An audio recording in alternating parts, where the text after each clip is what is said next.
If the person refuses to take, complete, or cooperate in the completing of any tests, the test or tests may be performed at the direction of a law enforcement officer having probable cause without the person's authorization or consent. If a person refuses to take, complete, or cooperate in taking or completing any tests or tests, plural, required by this paragraph A, the person shall be subject to license revocation pursuant to the provisions of section 42(2)(1)26. 3. Colorado Revised Statute. When the test or tests show that the amount of alcohol in a person's blood was in violation of the limits provided in section 42(2)(126), 3 sub A, 3 sub B, 3D, or 3E, CRS, the person shall be subject to license revocation pursuant to the provisions of sections 42(2)(126) CRS. And B, there was the errant B that gives rise to the A.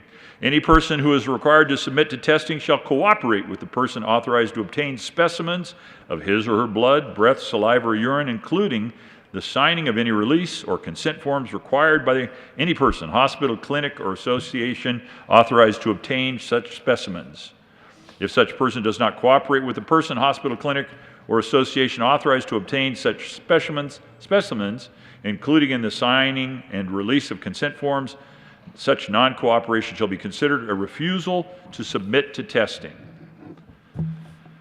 Senator, any chance for a summary of the next page and a half, or well, we thinking reading it word for word thinking is? We're putting up with all of this minutia in the law because it does get to some points that are exactly embedded in, I think, quite frankly, the arguments the sponsors might make, but it also speaks to the challenge of the potential loss of a woman's rights if this section that we're reading at length here is intruded upon, and I believe, as we've discussed with regard to other sections, the breadth of the existing law would cause such intrusion. So I do think the reading of this is meaningful.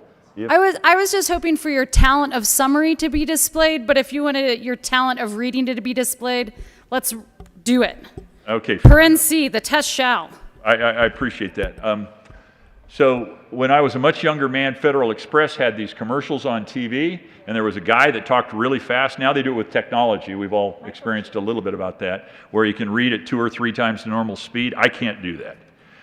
The test shall be administered at the direction of law enforcement officers having probable cause to believe that the person committed a violation of paragraph A of subsection 1 of this section, and in accordance with rules and regulations prescribed by the State Board of Health concerning the health of the person being tested and the accuracy of the testing. Strict compliance with the rules and regulations shall not be a prerequisite to the admissibility of tests resulting at trial unless the court finds the extent of the noncompliance with the Board of Health rule has so impaired the validity and reliability of the testing method and the test results as to render the evidence inadmissible. In all other circumstances, failure to strictly comply with such rules and regulations shall only be considered in the weight to be given to the test results and not to the admissibility of the tests. It shall not be a prerequisite to the admissibility of test results at trial that the prosecution present testimony concerning the composition of any kit used to obtain blood, urine, saliva, or breath specimens. A sufficient evidentiary foundation concerning the compliance of such test kits with the rules and regulations of the Department of Public Health and the environment shall be established in the introduction of a copy of the manufacturer's or supplier's certificate of compliance with the rules and regulations. If the certificate specifies the contents, sterility, chemical makeup, and amounts of chemicals contained in such kit. D. No person except a physician, a registered nurse, an emergency medical services provider certified or licensed under Section 25, 3.5203, who is authorized within his or her scope of practice to draw blood, or a person whose normal duties include withdrawing blood samples under the supervision of a physician or registered nurse, may withdraw blood for the purpose of determining the alcohol or drug content in the blood. In any trial or violation of subsection 1A of this section, testimony of a law enforcement officer that the officer witnessed the taking of blood specimen by a person who the officer reasonably believed the author was authorized to withdraw blood specimens is sufficient evidence that the person who was so authorized and the testimony from the person who obtained the blood specimens concerning the person's authorization to obtain blood specimens is not a prerequisite to the admissibility of test results concerning the blood specimens obtained. Civil liability does not attach to any person authorized to obtain blood, breath, saliva, or urine specimens, or to any hospital, clinic, or association in or for which the specimens are obtained pursuant to the subsection 5 as a result of the act of obtaining specimens from any person in the specimens were obtained according to the rules prescribed by the State Board of Health, except that this subsection 5 does not relieve any such person from liability for negligence in obtaining any such specimen sample. E, any person who is dead or unconscious shall be tested to determine the alcohol or drug Any person who is dead or unconscious shall be tested to determine the alcohol or drug content of his or her blood or any drug content of his or her system as provided in this subsection 5. If a test cannot be administered to a person who is unconscious, hospitalized, or undergoing medical treatment because the test would endanger the person's life or health, the law enforcement agency shall be allowed to test any blood, urine, or saliva that was obtained and not utilized by a healthcare provider and shall have access to that portion of the analysis and results of any test administered by the provider that show the alcohol or drug content of the person's blood or any drug content within his or her system. Such test results shall not be considered privileged communications, and the provision of Section 1390-107, Colorado Revised Statute, related to the physician-patient privilege shall not apply. Any person who is dead in addition to the test prescribed shall also have his or her blood checked for carbon monoxide content and for the presence of drugs as prescribed by the Department of Public Health and Environment. Any information obtained shall be made part of the law enforcement officer's accident report. F, if a person refuses to take, complete, or cooperate in completing any tests or tests as provided in this subsection 5, and the person subsequently stands trial for a violation of subsection 1A of this section, the refusal to take, complete, or cooperate with completing any test or tests shall be admissible into evidence at the trial, and the person may not claim the privilege against self-incrimination with regard to the admission of his or her refusal to take, complete, or cooperate with any completing any test or tests. Notwithstanding any provision of Section 42.4, 1301.1, Colorado Revised Statutes concerning requirements that relate to the manner in which the tests are administered, the test or tests taken pursuant to the provisions of this section may be used for the purposes of driver license revocation proceedings under Section 42.2, 126 CRS, and for the purpose of prosecution for violations of Section 42.4, 1301, 1 or 2 CRS. We're almost done with this section. In all actions, suits, and judicial proceedings in any court of this state concerning alcohol-related or drug-related traffic offenses, the court shall take judicial notice of methods of testing the person's alcohol or drug level and the design and operation of the devices, as certified by the Department of Public Health and Environment, for testing a person's blood, breath, saliva, or urine to determine his or her alcohol or drug level. This subsection 6 shall not prevent the necessity of establishing during a trial that the testing devices used were working properly and that such testing devices were properly operated. Nothing in this subsection 6 shall preclude a defendant from offering evidence concerning the accuracy of the tests. Next, section 18.3.5.109, careless driving resulting in an unlawful termination of pregnancy. Horrible car accident, hurts mom, hurts baby. What happens? A person who drives a motor vehicle, bicycle, assisted bicycle, electrical scooter, or low-power scooter in a careless and imprudent manner without due regard for the width, grade, curves, corners, traffic, and use of the streets and highways and all other attendant circumstances, and causes the unlawful termination of a pregnancy of a woman is guilty of careless driving, resulting in unlawful termination of pregnancy. A person convicted of careless driving of a bicycle, electrical assisted bicycle, or electrical scooter resulting in the unlawful termination of pregnancy is not subject to 42.2.127. Any person who violates any provision of this section commits a Class 1 misdemeanor traffic offense. So, there were, what did we have? 4 different levels of unlawful termination of a pregnancy. Then we had the vehicular, then the aggravated vehicular, and then the careless driving resulting in an unlawful termination of pregnancy. All of these are legitimate causes of action in exclusively a woman's rights argument. So I'm making an argument for protecting women's rights, as is appropriate, I think, in this case. The reality is, I do believe, and quite frankly, I'm confident I could find at least one, if not half of the legal profession, that would join with me in saying, yeah, I interpret the now law, 1276, should that happen, to in fact intrude on the rights of action that exist in all of these statutes that we just walked through. So, the amendment before us, L078, simply says, as we've talked about a couple of other times, nothing in this Part 4 being Senate or House Bill 1279, nothing in Part 4 shall be construed to prevent a criminal prosecution pursuant to Article 3.5, Title 18. That's what we just walked through.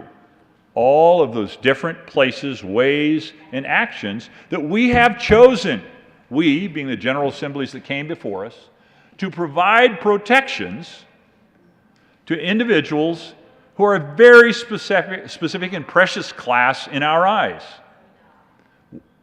Women bearing the next generation of our state. We've provided all these protections. They're in the law, and by virtue of an action, a claim, an argument, an interpretation by legal counsel after 1279 becomes law, should it become law, all of those protections are wiped away. This amendment makes clear that is not what we want to have happen.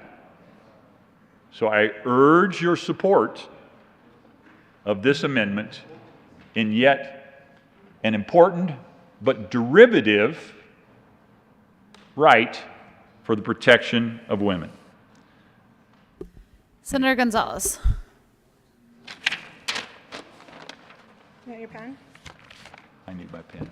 Thank you, ma'am. Oh. Thank you. Thank you, Madam Chair. Thank you, Senator. Senator Gonzalez. Thank you, Madam Chair. First, I will just state that in 2013, when Title 18, Article 3.5 was placed into the statute, the legislative declaration stated quite clearly in subsection H of the legislative declaration, therefore, nothing in this act of Article 3.5 offenses against pregnant women shall be construed to nothing in this act shall be construed to confer personhood or any rights associated with that status on a human being at any time prior to live birth. And what's the number to your amendment? The amendment?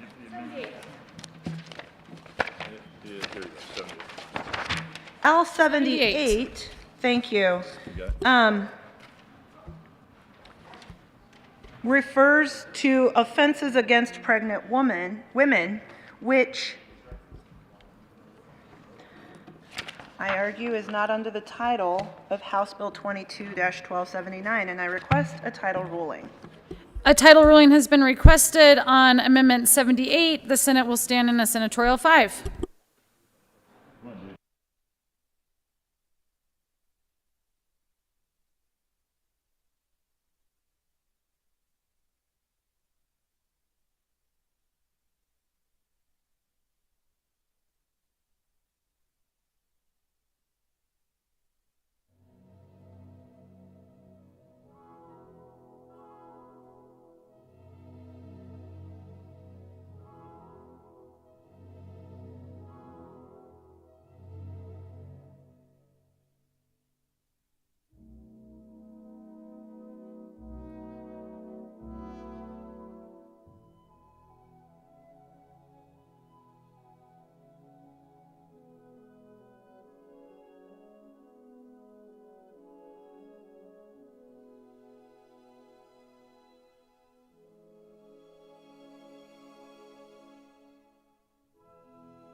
the Senate will come out of recess. The chair rules that L078 does not fit under the title. Further discussion on Bill 1279. Senator Heisey. It's okay, Senator Gardner. I wasn't going to call the question. Senator Heisey. Thank you, Madam Chair. The title of this bill tells us that this bill is all about making healthcare decisions free from government interference. I have an amendment to further that cause. There is an amendment at the desk. Will the clerk please read Amendment 90? Amendment L090. Senator Heisey.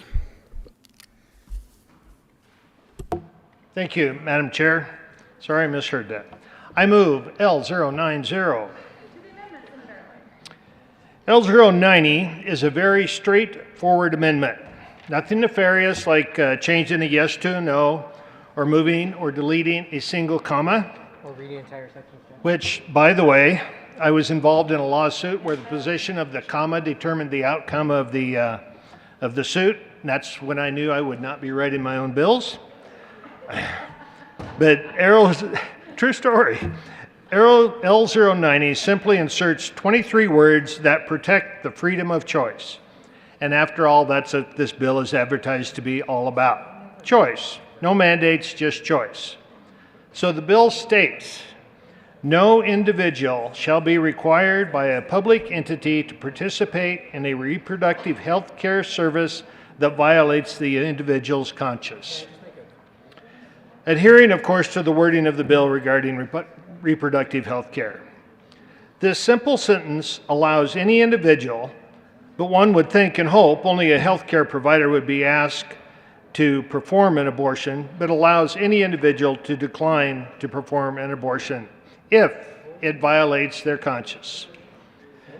This could be a healthcare professional that's providing prenatal care, but somewhere later in the pregnancy, the mother chooses to have an abortion. The healthcare provider should never be required to perform this abortion if it violates their conscience. We don't want or need the full weight of the state or any other public entity using the coercive power of government to force any individual to perform a reproductive health care service that violates their conscience. You might say, well, that's an easy one. Most healthcare providers are not qualified to perform abortions. In reality, there are many doctors qualified and upon occasion called on to remove the baby to save the life of the mother, but their morals, their principles, and their conscience will not let them abort a baby for any other reason. They need to be protected from prosecution from the courts, the state, or any other public entity. I urge an aye vote on L090. Further discussion from Senator Gonzalez. Senator Gonzalez. Senator Gardner, I have you in the queue. Senator Gonzalez, please. Thank you, Madam Chair. Colleagues, I request a no vote on L90 to House Bill 22-1279. Quite frankly, the basis of this bill, and if you look at the language that we've intentionally put into this statute, it is to clarify that whatever their decision may be, to either choose or refuse contraception, to choose to carry a pregnancy to term, or to access abortion care, is intentionally built in order to ensure that we have that respect for that individual's reproductive health care decision. Thank you. Senator Gardner.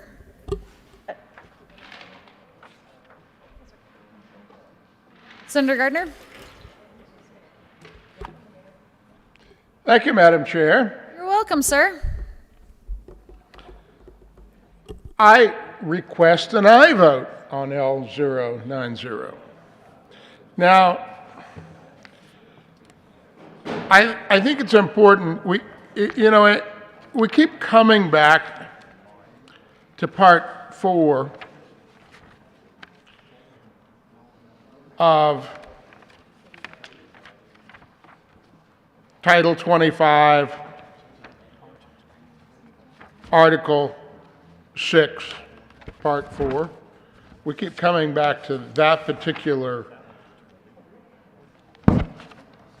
provision and what it does, and particularly this section around 404, 405, 406. Why is that? Well, and why does this new language for 406, which then moves the severability provision, which we haven't even discussed at all, and severability probably could take a couple of hours, and we ought to think about severability and whether it's appropriate for the bill. But to the amendment, what we've done in the bill is create a lot of what a public entity shall not do. Shall not deny, restrict, interfere with, or discriminate against an individual's fundamental right to use or refuse contraception, etc. Deprive through prosecution, punishment, or other means an individual of the individual's right to act, refrain, etc. And then we go so far as to say this applies to all state and local laws, ordinances, policies, etc. And nothing in this Part 4 may be construed to authorize a public entity to burden an individual's fundamental rights. Well, what that means now, it must be a change in the law or we wouldn't be doing it. What it means now is public entities have a whole new set of obligations and responsibilities with respect to reproductive health care. And I think the sponsor perhaps reiterated this in her last comments of all this bill is doing is ensuring that we don't have public entities interfering. But public entities don't act on their own. This is not the artificial intelligence world where the public entity takes on its own life form and does that. Public entities hire people, and those people hopefully work there as good employees in a long time.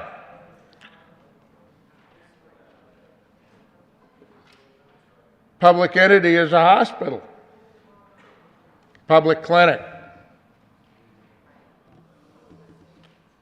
And the concern that L090 addresses is, what about that individual who has a conscience similar to at least what I think has to be conceded is 40% of the people of Colorado, maybe it's more. A significant minority. And what if that individual says, I can't participate in that. I don't.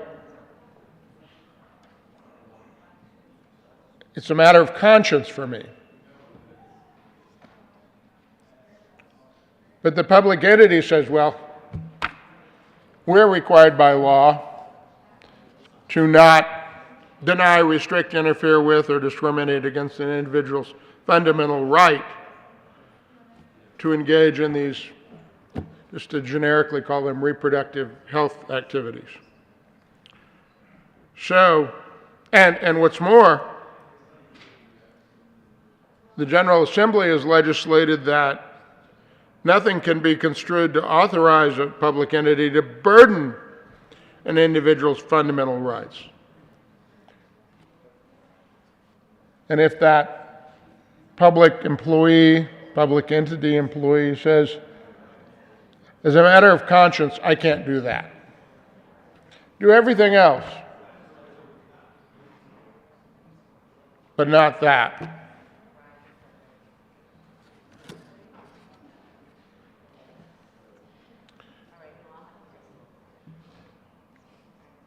the potential for much, much more of those tough decisions now arises with this bill and with these provisions in 404, 405. What L090 does is protect the individual based on their creed, their conscience, to not participate in a reproductive health care service that violates the individual's conscience. It's a simple protection. It's a simple protection.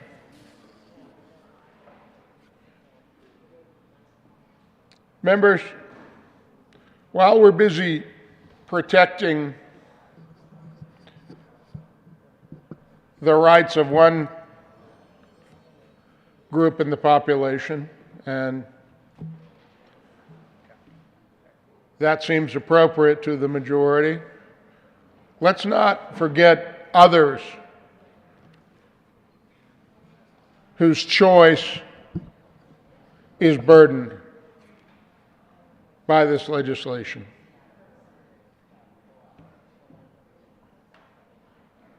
I ask for an aye vote on L090. Thank you. Senator Lee.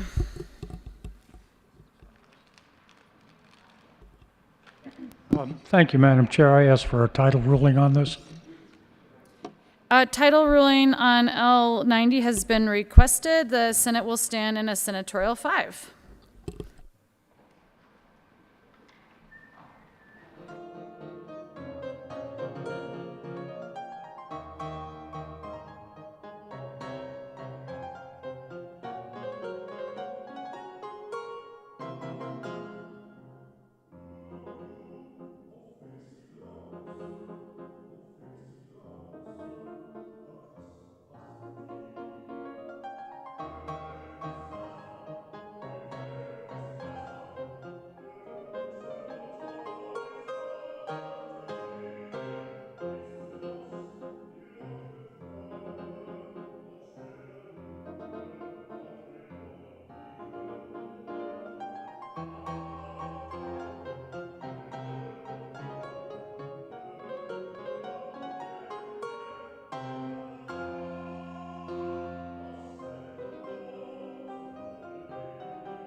Further discussion.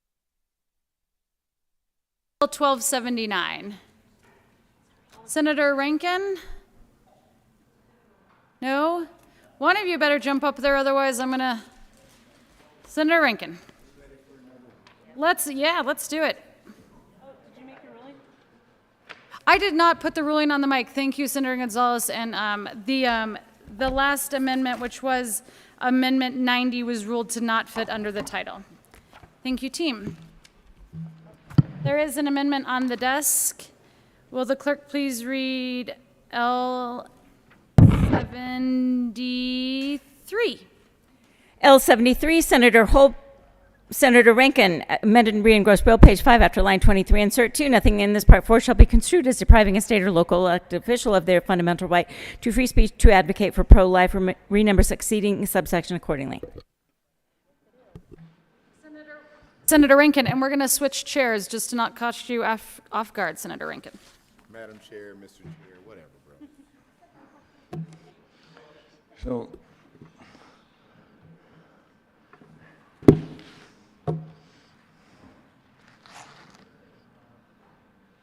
Senator Rankin. Thank you, Mr. Chairman. I move L073 to House Bill 1279. Thank you. To the amendment. So, members, this amendment is about free speech, freedom. So, it's concerned me reading this bill that we are inadvertently inhibiting the ability or the freedom for certain individuals or certain organizations to actually even discuss abortion. So I'd like to kind of take you through this. Let me first read the amendment again. Nothing in this Part 4 shall be construed as depriving a state or local elected official of their fundamental right to free speech to advocate for pro-life. Now we know that many of our officials at all levels throughout the state are in fact pro-life and would like to have the freedom to say so. So let me read you what it says in line 8, page 5.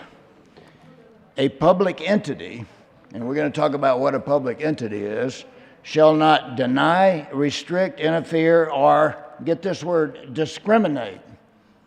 A public entity shall not discriminate against an individual's fundamental right to use or refuse contraception or to continue a pregnancy and give birth or to have an abortion in the regulation or provision of benefits, facilities, service, or information. So what this basically says is that a public entity cannot speak, cannot discriminate, I would assume, in speech against an individual's rights or an individual's actions. Well, what is a public entity? That's really the question. Who are we restricting and what does discrimination mean? And I challenge those words to be too broad for the definition. So let me read you what a public entity is in statute. A public entity means the state, the judicial department of the state, any county, city, and community, municipality, school district, special improvement district, and every other kind of district, agency, instrumentality, or political subdivision thereof, organized pursuant to law, and any separate entity created by intergovernmental contract or cooperation only between or among the state, county, city, and county, municipality, school district, special improvement district, and every other kind of district, agency, instrumentality, or public or political subdivision thereof. That's pretty broad. That's everybody. So let's say I'm a member of the board of a library district. Am I prohibited as a representative, as an official elected representative of that public entity from stating my views against abortion? That I'm pro-life? So what is a public entity, and are the elected officials of a school board or library district, representatives of that public entity, to the extent that they could be prohibited, their speech could be prohibited on this subject. So, what about, do people not run for library district or local fire district now because this is their issue? I mean, there are many folks out there who this is their issue. This is their thing in life, is to prevent abortion. Are we going to prevent them from representing a public entity, from running for county commissioner or school board? So, I ask us to examine whether or not we could make a simple amendment just saying that nothing in this Part 4 shall be construed as depriving a state or local elected official of their fundamental right to free speech. That's pretty straightforward, and it does no damage to the heart of the bill, to the meat of the bill, but allows our citizens to speak their mind. Fundamental issue of free speech. I ask for a yes vote on this amendment. Senator Gonzalez. Thank you, Mr. Chair. I request a title ruling on Amendment 73 to 1279. Title ruling has been requested. We'll take a senatorial 5.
Discussion. Senator Cook. Well, thank you, Mr. Chair. If these amendments don't fit under the bill title, I guess I'm confused on what the bill does. And I guess I don't understand the bill, so I request that it be read at length.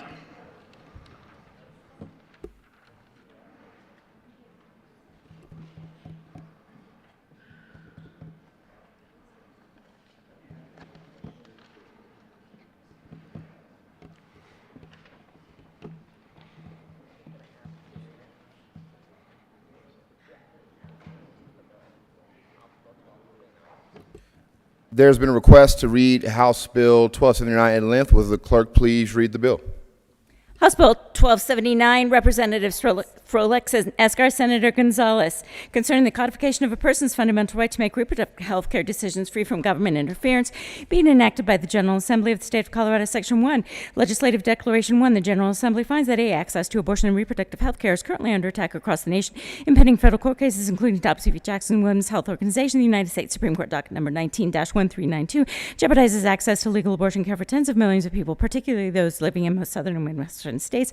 There are social, moral, and economic benefits when people are able to decide whether and when to have children. Access to family planning allows all Coloradans to pursue personal, educational, financial, and familial goals and helps to decrease the health and socioeconomic disparities disproportionately faced by people of color and people with low incomes. See access to reproductive health care as a matter of statewide concern affecting the health and safety of Coloradans, including those who live outside the Denver metropolitan area and the Front Range, especially those residing in rural areas. Rural populations face limited access to primary care, including abortion care and other family planning services, and often navigate increased travel times when seeking health care. There are few health care providers in rural areas, and providers with rural mailing addresses are significantly less likely to provide abortion care. Colorado has a strong history of supporting and protecting access to reproductive health care, including for communities of color. Colorado, first state to decriminalize abortion care in an overwhelmingly bipartisan effort in 1967, well before the Supreme Court affirmed the right to abortion care nationwide in Roe v. Wade. Colorado is a national model for access to family planning services, including long-acting reversible contraceptives. Despite repeated rejection of a tax on abortion care by the people of Colorado, there have been over 40 legislative attempts to criminalize or outlaw abortion since 2010. Colorado voters have demonstrated that they trust individuals to make their own ethical decisions about abortion care based on what is best for the health and of families. When individuals decide to have an abortion or use contraception, it is critical that they get care on a timeline that works for their health with the support of providers whom they trust. Politically motivated, medically inappropriate restrictions on health care have no place in our statutes or medical offices. Therefore, in order to modernize Colorado statutes, the General Assembly affirms the fundamental right of individual Coloradans to make their own reproductive health care decisions. Section 2 in Colorado Revised Statutes add Part 4 to Article 6 of Title 25 as follows. Part 4 Reproductive Health Equity Act 256401, short title. The short title of its Part 4 is the Reproductive Health Equity Act 256402 definition as used in this Part 4, unless the context otherwise requires. 1. Abortion means any medical procedure, instrument, agent, or drug used to terminate the pregnancy of an individual known or reasonably believed to be pregnant with an intention other than to increase the probability of a live birth. 2. Pregnancy means the human reproductive process beginning with the implantation of an embryo. 3. Public entity has the same meaning as set forth in Section 2410-1035 and includes private contraceptive contact prisons as defined in Section 17-1102. 4. Reproductive health care means health care and other medical services related to the reproductive processes, functions, and systems at all stages of life. It includes, but is not limited to, family planning, contraceptive care, abortion care, prenatal, postnatal, delivery care, fertility care, sterilization services, and treatments for sexually transmitted infections and reproductive cancers. 256403, fundamental reproductive health care rights. 1. Every individual has a fundamental right to make decisions about the individual's reproductive health care, including the fundamental right to use or refuse contraception. 2. A pregnant individual has a fundamental right to continue pregnancy and give birth or to have an abortion and to make decisions about how to exercise that right. 3. For a fertilized embryo or fetus does not have independent or derivative rights under the laws of the state. 256404, public entity prohibited actions. 1. Public entity shall not A. deny, restrict, interfere with, or discriminate against an individual's fundamental right to use or refuse contraception or to continue pregnancy and give birth or to have an abortion in the regulation or provision of benefits, facility services, or information, or B. deprive through prosecution, punishment, or other means an individual of the individual's right to act or refrain from acting during the individual's own pregnancy based on the potential actual perceived impact on the pregnancy's outcomes, or on the pregnant individual's health. 256405, application 1. This Part 4 applies to all state and local laws, ordinances, policies, procedures, regulatory guidelines, and rules, practices, executive orders, and governmental actions in their implementation, whether statutory or otherwise. The rights protected under this Part 4 are a matter of statewide concern. 2. Nothing in this Part 4 may be construed to authorize a public entity to burden an individual's fundamental rights relating to reproductive health care. 25646, severability. If any provision of this Part 4 or the application thereof to any person or circumstances is held invalid, that invalidity does not affect effect of the provisions or applications of this Part 4 that can be given effect without the invalid provision or application, and to the extent the provisions of this Part 4 are declared to be severable. Section 3, Safety Clauses. General Assembly hereby finds, determines, and declares that this act is necessary for the immediate preservation of the public peace, health, or safety. Senator Cook. Thank you, Mr. Chair. Ms. Cole did a very, very fine job of reading that bill, but I'm still a little confused on what it says. And I had a couple people say, can I go over it and maybe read it a little slower? So I will read the bill myself now. It's a bill for an act concerning the codification of a person's fundamental right to make reproductive health care decisions free from governmental interference. The bill declares that every individual has a fundamental right to use or refuse contraception. Every pregnant individual has a fundamental right to continue the pregnancy and give birth or have an abortion. And a fertilized egg, embryo, or fetus does not have independent or derivative rights under the law of the state. The bill prohibits state and local public entities from denying, restricting, interfering with, or discriminating against an individual's fundamental right to use or refuse contraceptions, or to continue a pregnancy and give birth, or to have an abortion in the regulation or provision of benefits, service, information, or facilities, and depriving through prosecution, punishment, or other means an individual or the individual's right to act or refrain from acting during the individual's own pregnancy based on the potential, actual, or perceived impact on the pregnancy's outcome, or on the pregnant individual's health. Being enacted by the General Assembly of the State of Colorado. Section 1, Legislative Declaration. 1. The General Assembly finds that A. Access to abortion and reproduction health care is currently under attack across the nation. Impending federal court cases, including Dobbs versus Jackson's Women Health Organization, United States Supreme Court docket number 19-1392, jeopardizes access to legal abortion care for tens of millions of people, particularly those living in the most southern and midwestern states. B. There are social, moral, and economic benefits when people are able to decide whether and when to have children. Access to family planning allows all Coloradoans to pursue personal, educational, financial, and familiar goals, and helps decrease the health and socioeconomic disparities disproportionately faced by people of color and people with low incomes. Access to reproductive health care is a matter of statewide concern, affecting the health and safety of Coloradoans, including those who live outside the Denver metropolitan area and the Front Range, especially those residing in rural areas. Page 3. Number D. Rural populations face limited access to primary care, including abortion care and other family planning services, and often negative increased travel times when seeking health care. There are fewer health care providers in rural areas, and providers with rural mailing addresses are significantly less likely to provide abortion care. E. Colorado has a strong history of supporting and protecting access to reproductive health care, including for communities of color. Colorado was the first state to decriminalize abortion care in an overwhelmingly bipartisan effort in 1967, well before the Supreme Court affirmed the right to abortion care nationwide in Roe v. Wade. Colorado is a national model for access to family planning services, including long-acting reversible contraceptives.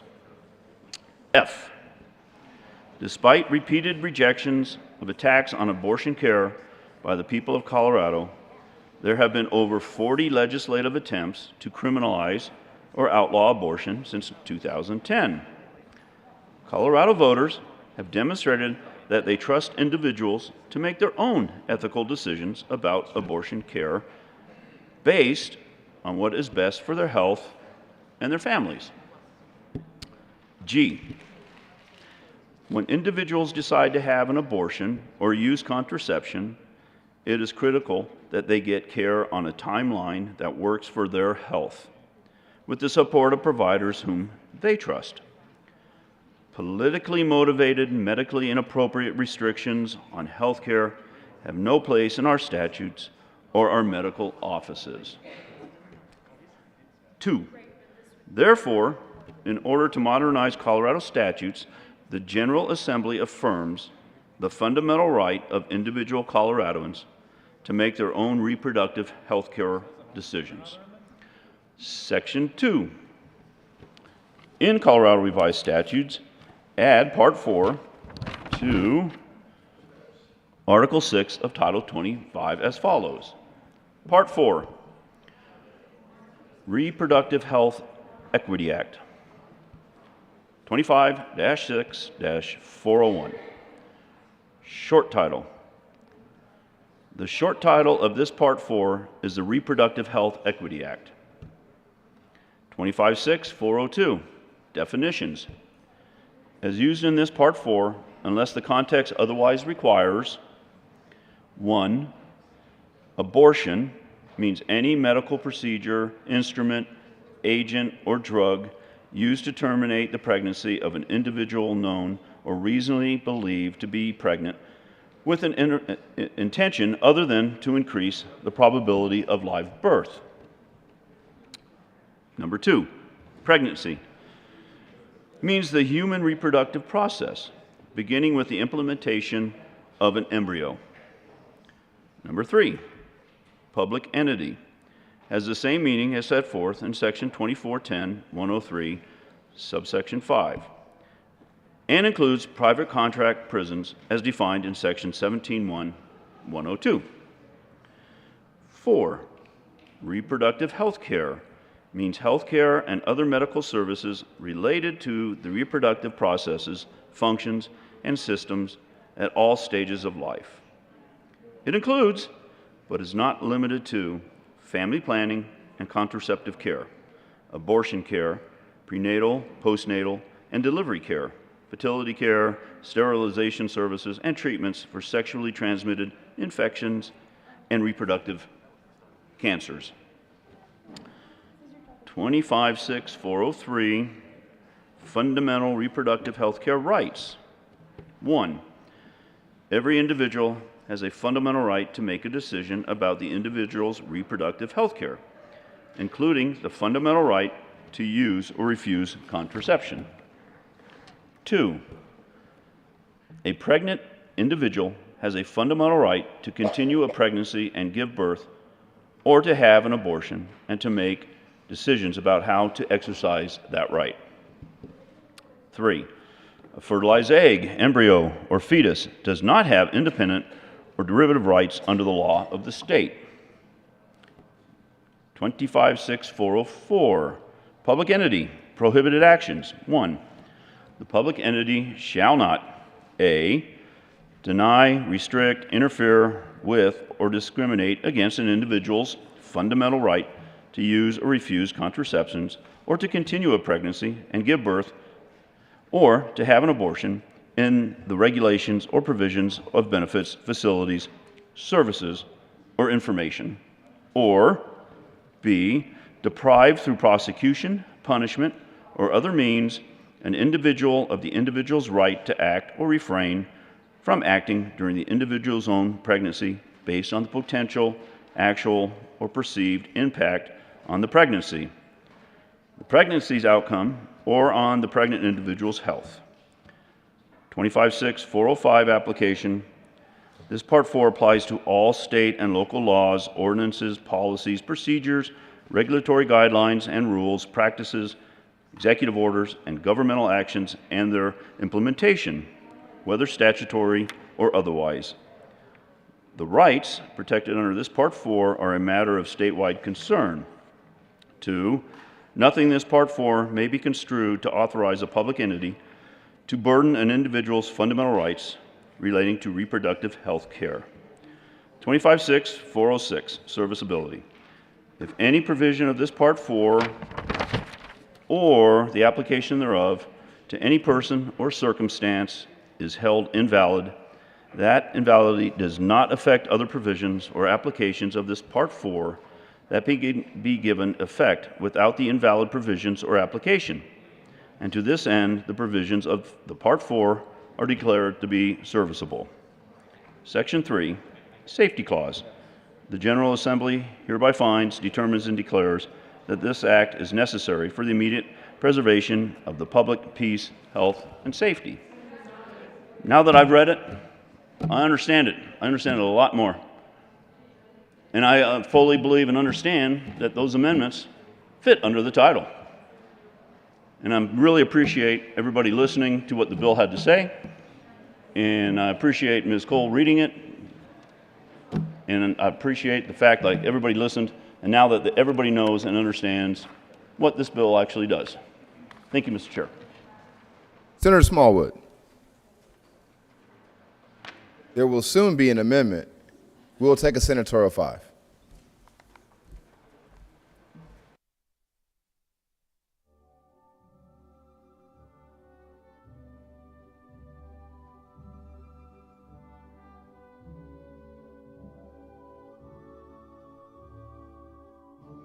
There is an amendment on the desk. Will the clerk please read Amendment 74? L074, Senator Smallwood. Amend, re-engross real page 5, line after 23, insert 2. Nothing in this Part 4 shall be construed as denying a public entity from adopting resolutions, memorials, or tributes that promote a position of pro-life. Renumber succeeding subsection accordingly. Senator Smallwood, Thank you, Mr. Chair. So I really... would you like to move the amendment, sir? Oh, thank you. Thank you, Mr. Chair. I move Amendment 74. Proper motion to the amendment. Mr. Chair, appreciate the conversation we had on making sure these amendments fit within the title. I really like the amendment we saw from the senator from Carbondale.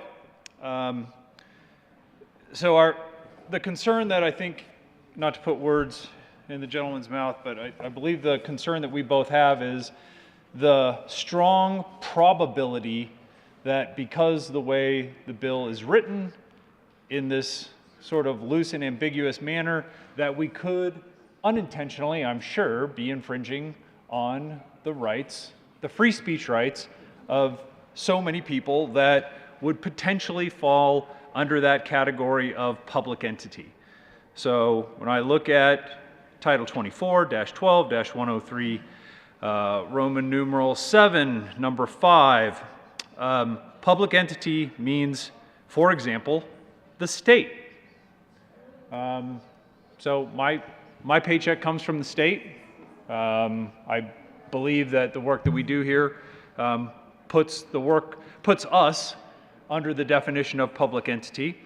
The judicial department of the state, every county, city and county, municipality, school district, special improvement district, and every other kind of district, agency, instrumentality, or political subdivision thereof organized pursuant to law, and any separate entity created by intergovernmental contract or cooperation only between or among the state, county, city and county, municipality, school district, special improvement district, and every other kind of district, agency, instrumentality, or political subdivision thereof. That's a lot of entities, colleagues. It's of great concern when we see in a bill that these public entities are specifically in the bill, called out to not interfere with this newly created definition, at least in the state of Colorado, newly created definition of reproductive health care.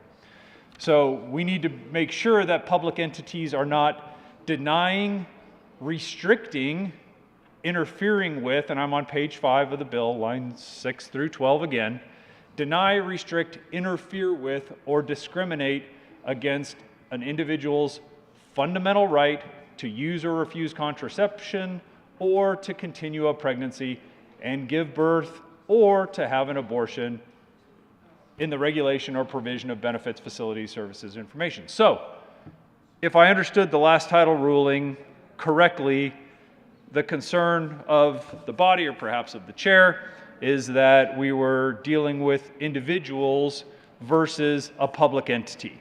So, what I've tried to do to accomplish the same thing, but to satisfy the chair, is in Amendment L074 to state that nothing in what I just read you, denying, restricting, interfering with, or discriminating against an individual having an abortion, is that we would not, for example, as lawmakers, as part of this public entity, employees of the state, that if the body, an entity, wanted to adopt a resolution, a memorial, a tribute, anything that we do here that might be deemed, in layperson's terms, pro-life, or in this case, perhaps contrary to the belief that there is a fundamental right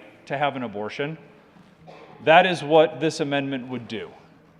And again, I understand that we want individuals to be able to have an abortion. We meaning those who support the bill, I do not.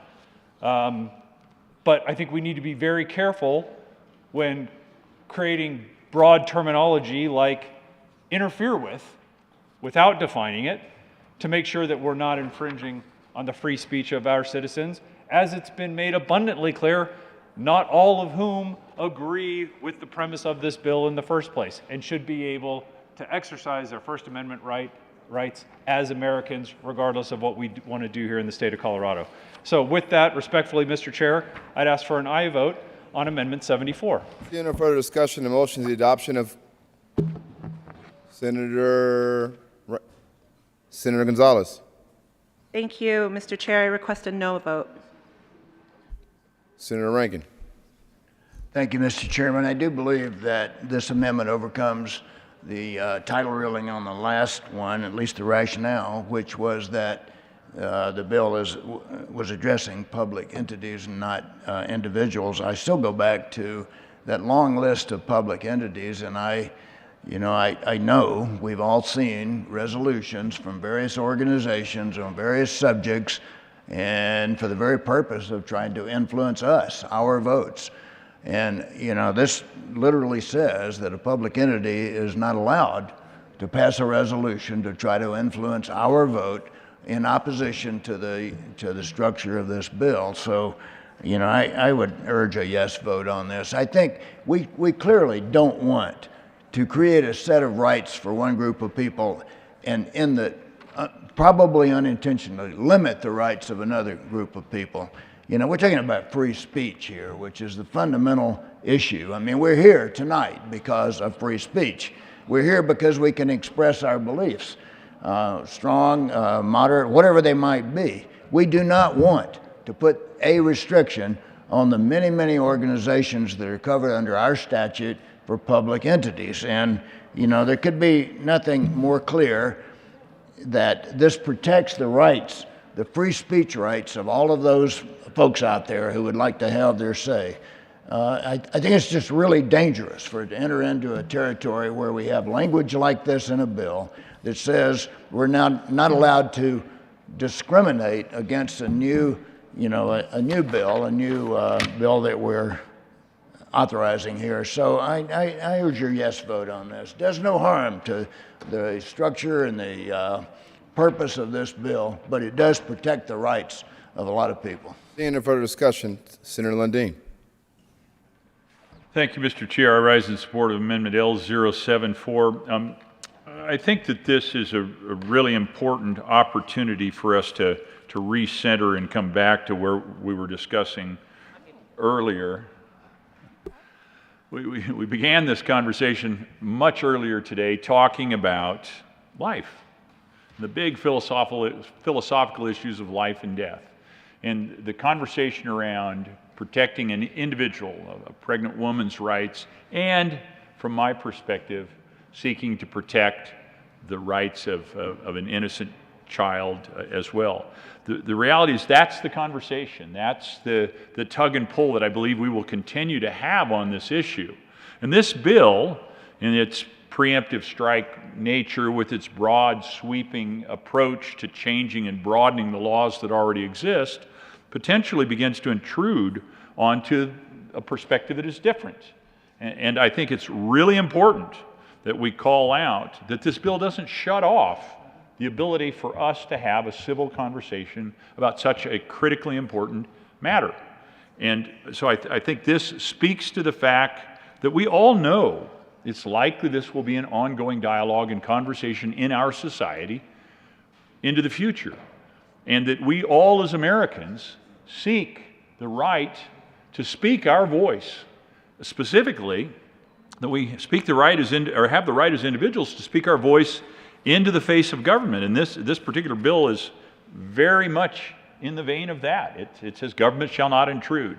And so I believe that L074 is beneficial, obviously to my perspective, because it prevents the discrimination against a pro-life perspective, but I think it also supports the idea that we are a people that are open to the conversation of who we are as a society.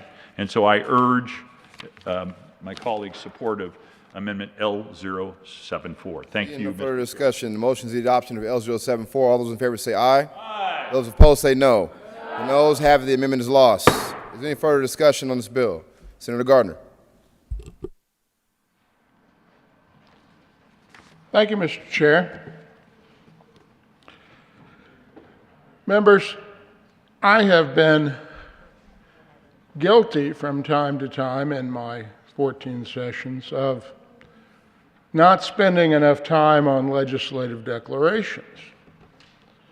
What they say, what they carry with them, and so forth, because they're not really proscriptive. And I've not been a fan of legislative declarations in my own bills because, I don't know, it's a simple country lawyer thing. It's like I don't need any more words in the books. But legislative declarations do tend to appear after the phrase, be it enacted by the General Assembly of the State of Colorado. By the way, take a look at your bills whenever you get a bill. Take a look and make sure that those words are there. Be it enacted by the General Assembly of the State of Colorado, because if those words aren't there, your bill has no meaning. And by the way, the reason we say strike everything below the enacting clause and then we replace it, or over in the House it was a fun thing to run an amendment. I'm surprised we haven't had one here this evening to strike everything below the enacting clause, because then be it enacted and it's a blank. But this legislative declaration, as they all do, says the General Assembly finds that access to abortion and reproductive health care is currently under attack across the nation. Impending federal court cases, including Dobbs versus Jackson Women's Health Organization, United States Supreme Court docket number 1392, jeopardize access to legal abortion care for tens of millions of people, particularly those living in most southern and midwestern states. I've been thinking about this the past several days, really. I thought about it for about 14 hours off and on last Thursday evening. what the heck is in Dobbs versus Jackson's Women's Health Organization? So I decided to take a look, and I think it's important that we know and understand that, because the supporters, the sponsor of the bill, saw fit to put a specific reference to Dobbs versus Jackson Women's Health Organization in the bill.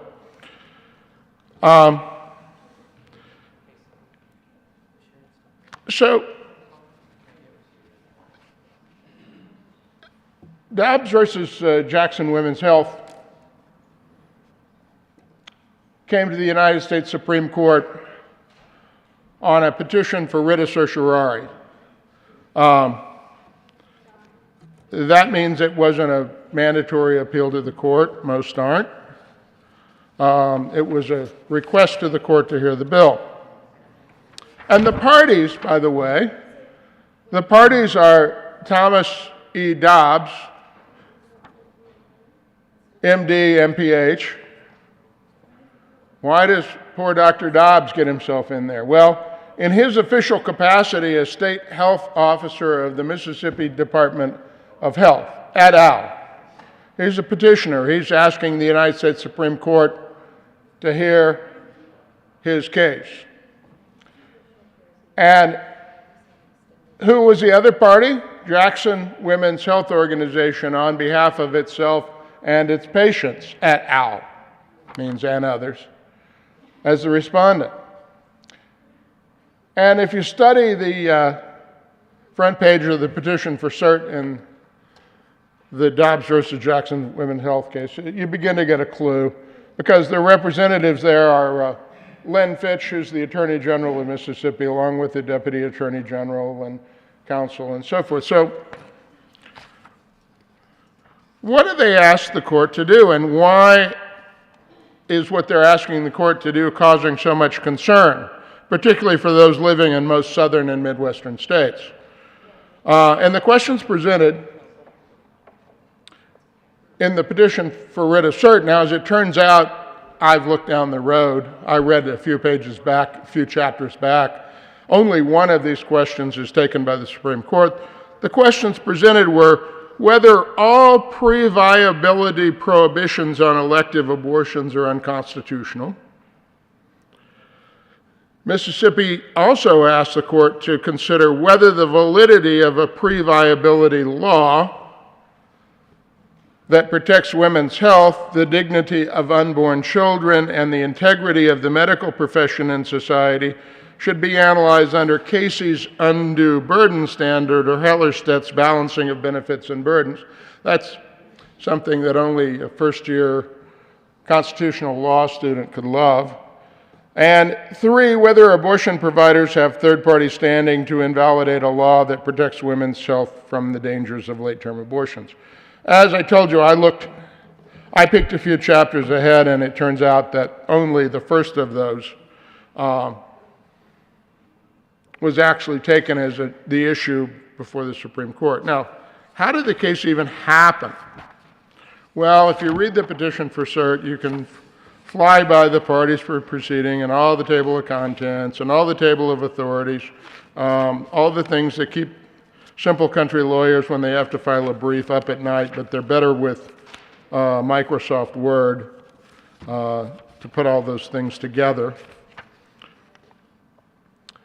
And you come to, how did the case get to the United States Supreme Court? The one that, just so we don't forget, the one that is in the first paragraph of the legislative declaration, that we're being asked to declare jeopardizes access to legal abortion care for tens of millions of people, particularly those living in most southern and midwestern states. Well, Mississippi enacted a law. It was called the Gestational Age Act, and did so in 2018. It was challenged in the United States District Court on a motion for summary judgment. A motion for summary judgment is a decision on the legal aspects of the case. That is to say that there are no disputed facts, no material facts in dispute. It's often the case with this sort of thing because the statute did a certain set of things. The lawyers for both parties sit down and stipulate to those facts that the bill did this and did that, and the position of those who support the law say that's constitutional, and the position of those challenging the law say that's unconstitutional. It's a question of law. The United States District Court granted the respondent, and the respondents being Jackson's Women's Health Organization, motion for a temporary restraining order. And this was appealed to the Fifth Circuit, which upheld the district court. And there you have the case. In 2018, let me review this with you, perhaps not word for word, but in detail so that you understand why some try to claim that this jeopardizes access to legal abortion care for tens of millions of people.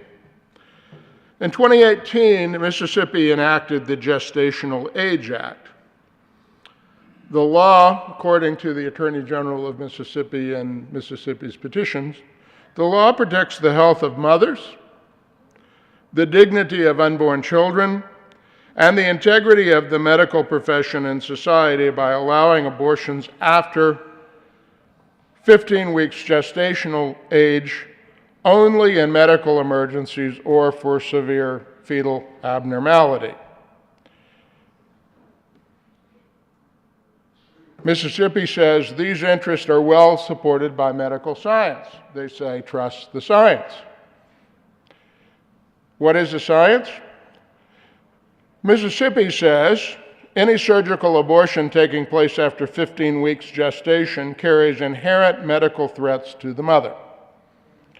The risk of a mother's death from abortion at 16 to 20 weeks gestation is 35 times more likely than at 8 weeks. And the relative risk of mortality increases by 38% for each additional week at higher gestations. Mississippi says it is undisputed in the medical literature that a human fetus develops neural circuitry capable of detecting and responding to pain by 10 to 12 weeks after the last menstrual period. That's got an acronym even, LMP. At 14 to 20 weeks, thalamic circuitry develops that can support a conscious awareness of pain. Accordingly, during the time the Act, talking about the Mississippi Gestational Age Act, during the period of time that the Act covers, the human fetus is likely capable of conscious pain in a manner that becomes increasingly complex over time. Finally, on that score, Mississippi says their act appropriately regulates inhumane procedures. It prohibits abortion 6 weeks after a fetus's basic physiological functions are all present, 5 weeks after the child's vital organs begin to function, and 3 weeks after the child can open and close his or her fingers, make sucking motions, and sense stimuli from outside the womb. They go on to say, given these important interests, Mississippi's Gestational Age Act brings into sharp focus the conflict between this court's suggestion that states cannot prohibit pre-viability abortions, citing Roe versus Wade, and the court's repeated admonition that states have legitimate interest, quote, from the outset of the pregnancy in protecting the health of the mother and the life of the fetus that may become a child. And they cite Gonzalez versus Carhart, that in turn cites Planned Parenthood of Southeastern Pennsylvania versus Casey, the Casey case. And then further says, and avoid coarsening society to the humanity of not only newborns, but all vulnerable and innocent life. Because of that conflict, good reasons exist for the court to reevaluate its jurisprudence. I think it's safe to conclude that the Mississippi Attorney General is saying, we passed a law because the medical science tells us all those things, and legislators in Mississippi, I lived in that state during my time in the service, and they are people of good conscience, and their legislators are elected by their citizenry, as are you. And they passed this Gestational Age Act. And their Attorney General says because of the conflict between the court saying essentially in Roe versus Wade that the court has legitimate interest from the outset of pregnancy in protecting the health of the mother and the life of the fetus that may become a child, and avoiding the... This one's interesting to me because the court, the Eighth Circuit said this in 2015. They used the words, the coarsening society to the humanity of not only newborns, but all vulnerable and innocent life. That really comes out of the Casey case.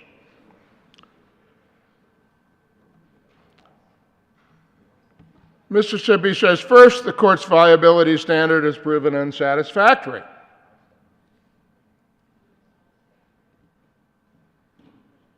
Justice O'Connor, quoting Justice O'Connor, that says, potential life is no less potential in the first weeks of pregnancy than it is at viability or afterward. The choice of viability as the point at which the state interest in potential life becomes compelling is no less arbitrary than choosing any point before viability or any point afterward. The state's interest in protecting potential human life exists throughout the pregnancy. And they cited dissent by Justice O'Connor in the City of Akron versus Akron Center of Reproductive Health. Mississippi says, second, and this is reasons why the court ought to hear this. Second, a strict viability line ties, and then quoting from other jurisprudence, a state's interest in unborn children to developments in obstetrics, not to developments in the unborn. This leads to troubling consequences for states seeking to protect unborn children. For example, in the 1970s, Mississippi could not have prohibited abortion of a 24-week-old fetus because that fetus would not have been viable. Today, Mississippi could enact such a law. Think about that. Under Roe versus Wade, at the time of the decision, Mississippi could not have enacted a 24-week prohibition on abortion with exceptions. Today, they could. Mississippi's petition goes on to say, tomorrow, development of an artificial womb will inevitably move the viability line to the moment of conception. Anybody think that's impossible? I don't think so. I think it's quite possible. And then, again, citing some of the case law, I'm omitting citations here for ease of reading and your understanding. How is it consistent with a state's interest in protecting unborn children that the same fetus would be deserving of state protection in 1 year, but undeserving of state protection in another year is not clear.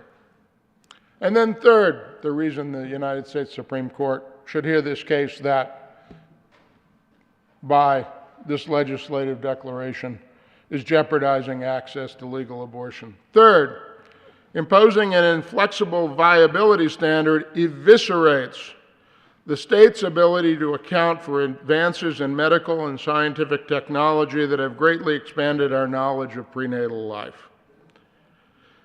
These advances include new knowledge that a baby develops sensitivity to external stimuli and to pain much earlier than was believed at the time of Roe.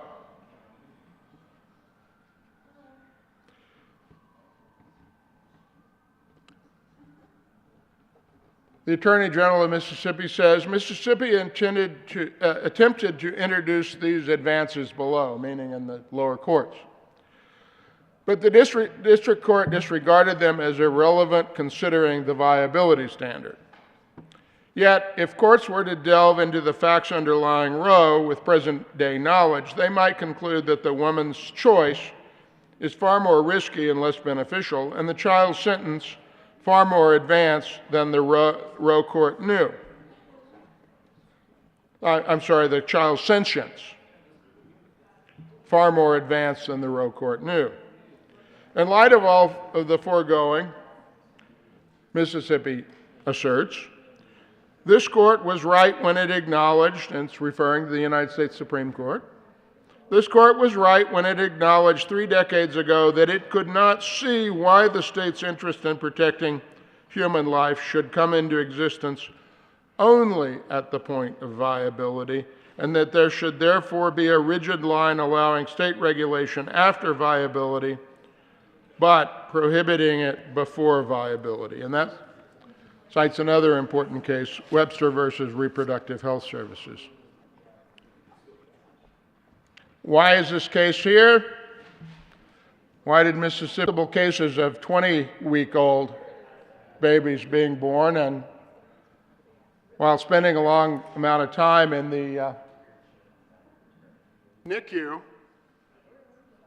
that's Neonatal Intensive Care Unit, they nevertheless are running on the playground today, doing very well, thank you, due to our marvelous technology and great health care in this country.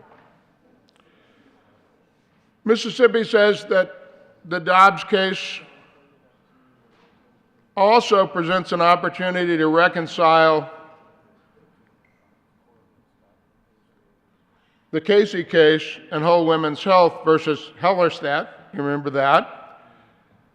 Specifically, the United States Supreme Court's conflicting statements regarding the test to apply when analyzing the validity of a pre-viability law that protects women's health, the dignity of unborn children, and the integrity of the medical profession and society.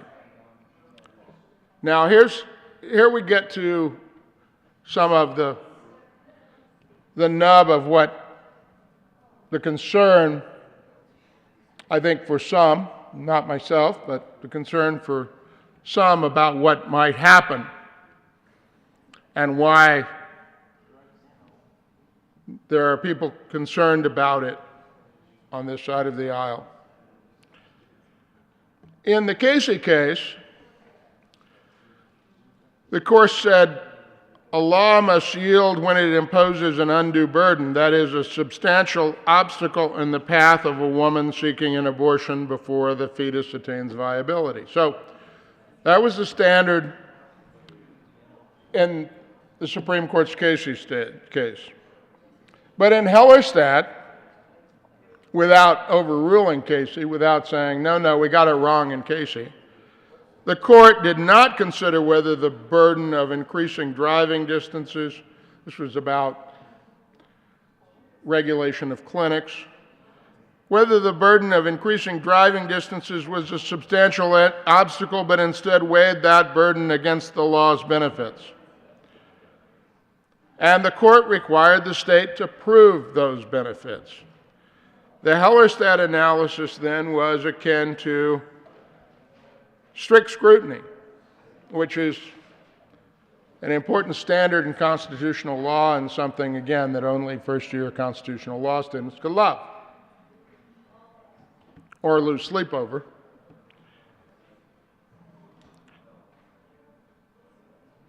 So Mississippi says this is an ideal case. Our legislature has passed this 15-week pre-viability restriction on abortions. Mississippi's legislature believes that viability is not the right standard. They base that on the science that I read to you earlier. They base it on the fact that there are dangers to the health of the mother ever increasing as you go through the gestational period.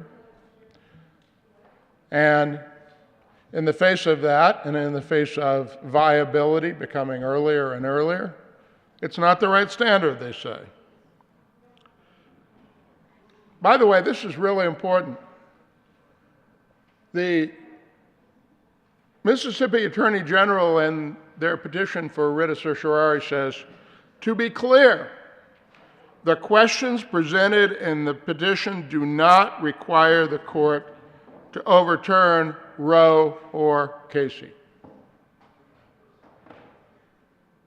They merely ask the courts to reconcile a conflict in their own precedents. It's troubling enough to many Americans of good faith that federal courts, without any basis in constitutional text or original meaning, restrict the ability of states to regulate in the area of abortion. But it is downright demeaning to states and their role in the federalist system to not know in advance how courts will evaluate the validity of their laws protecting mothers, unborn infants, and the medical community and society. Finally, the case provides the court with yet another opportunity to clarify its third-party standing doctrine in the abortion context. I won't read the rest of that paragraph because the court decided they weren't going to do that. So,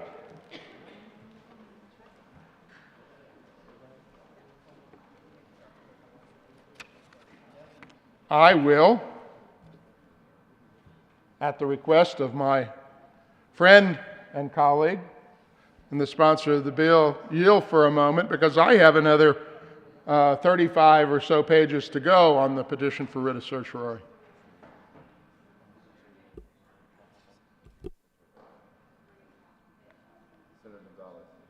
Senator Gonzalez.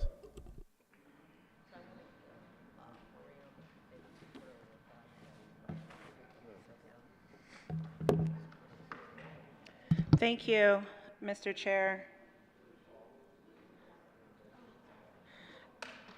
You know, I always appreciate my conversations with the good senator from El Paso County. I always learn from him. And I always appreciate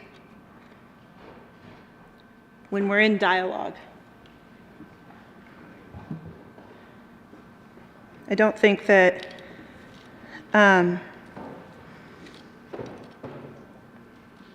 I don't know that we've actually,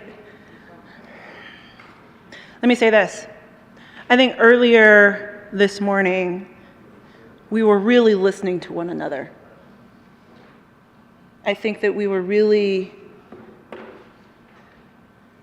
speaking from the well with the hope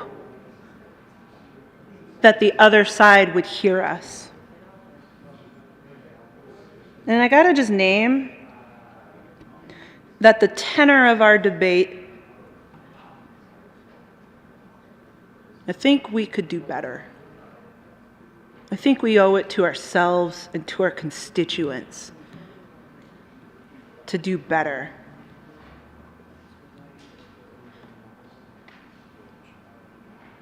So I appreciate the good senator from Colorado Springs.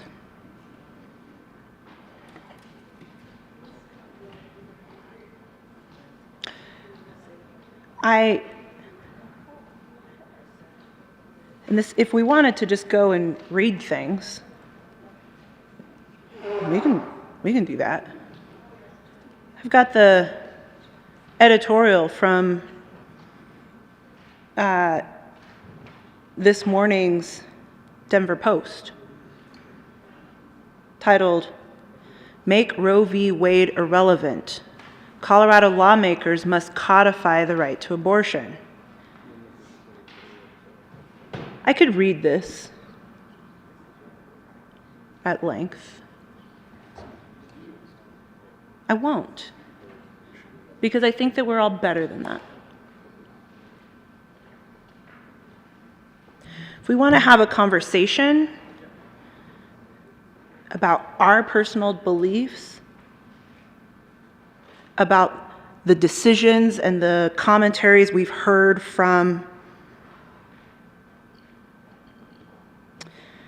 our constituents, from people we heard testify, who shared the gut-wrenching stories of some of the most difficult decisions that they've had to make in their lives.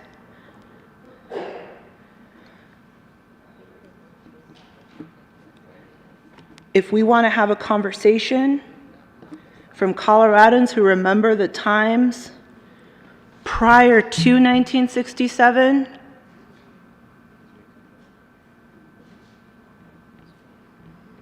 when lack of access to care meant a potential death sentence,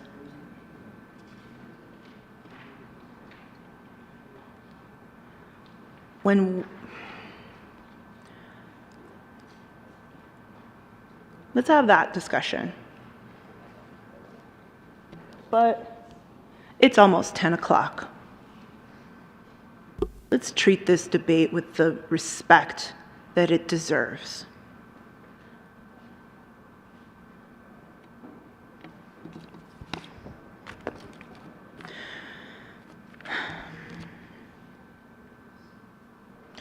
I appreciate the good senator from El Paso County in reminding us of what's at stake right now, given the two court cases that are being contemplated by the U.S. Supreme Court. I will also let this body know that we heard testimony in the Senate Judiciary Committee from a woman who lived in Alabama, who spoke about the implications of the state policy decision that Alabama took that then had dramatic and consequential implications for the reproductive health care and well-being of Alabamians. Alabamians? I don't know the word. Is it Razorbacks? Alabamans? I actually don't know, so to those of you from Alabama, my bad. Alabamians? I don't know. Joking aside, what they saw after the state of Alabama pushed forward restrictions and limitations on the rights of Alabama residents to access reproductive health care was a doubling of their maternal mortality.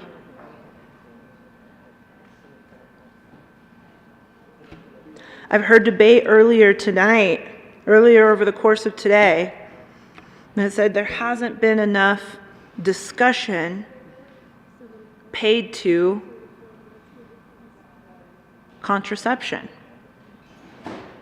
Why are we only talking about access to abortion? Why are we not talking about access to contraception? So you want to have that conversation? Let's have that conversation. I believe it was in 2017 that Colorado enacted legislation to expand access to the LARC program, the long-acting reversible contraception program. What we saw reflected in that bill and in that legislation was, quite frankly, remarkable. We saw exceptional success when more Coloradans had the ability to access contraception. The teen birth rate in Colorado was nearly cut in half. The teen abortion rate was nearly cut in half. Births to women without a high school education fell by 38%. Second and higher order births to teens were cut by 57%. The birth rate among young women ages 20 to 24 was cut by 20%. The average age of the first birth increased by 1.2 years among all women. Rapid repeat births declined by 12% among all women.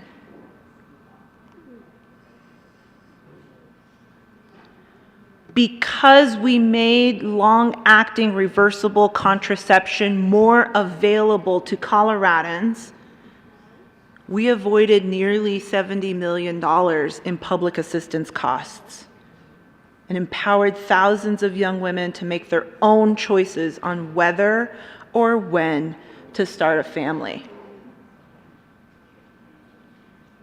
If we're going to have a conversation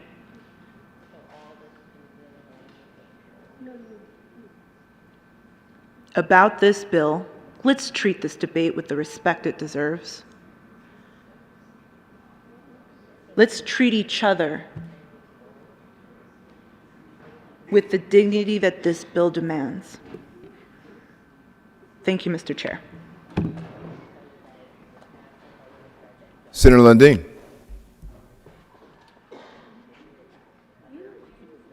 Senator Gardner. Thank you, Mr. Chair. Well, to my friend and colleague from Denver, I appreciate your remarks. I hope that making the case as it's being made to the United States Supreme Court over the very subject of this bill and what is asserted as in the first paragraph of the legislative declaration accords this debate and discussion with the respect it certainly deserves.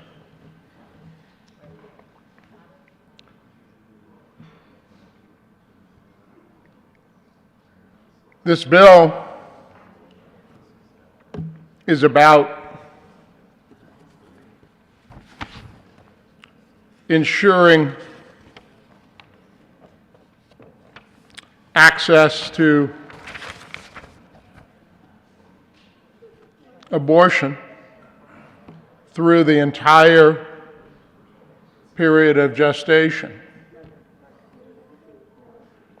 Now, I think we all approach our debates and our problems and our concern and our public policy discussions in different ways. I hope to address this in a way that is respectful of the process and respectful of what the issues are and are at stake.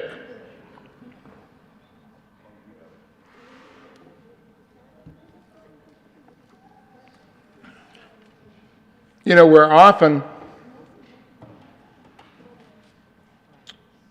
told in committee or told here in committee of the whole, or perhaps even on second reading or on third reading, that we ought to do something because another state has done it. California is a favorite. Texas, not so much. Don't know why.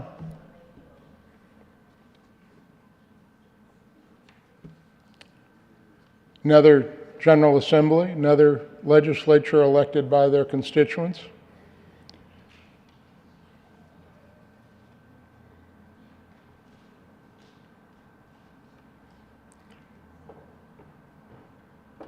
The Mississippi legislature, quite to the opposite of what we're being asked to do tonight, passed the Gestational Age Act.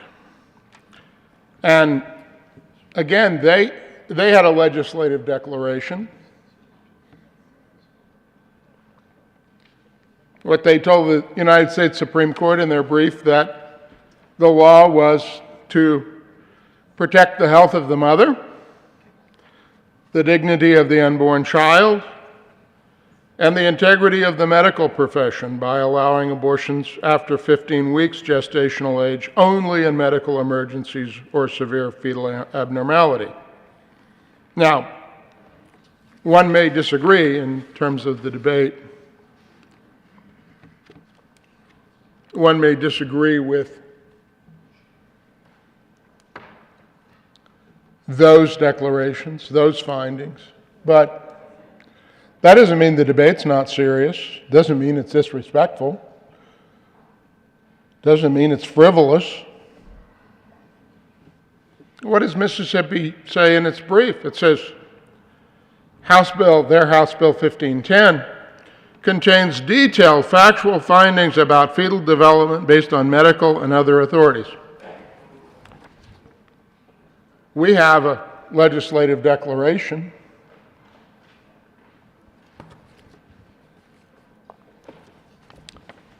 I told you I'm not a fan of these things because they're sort of conclusory.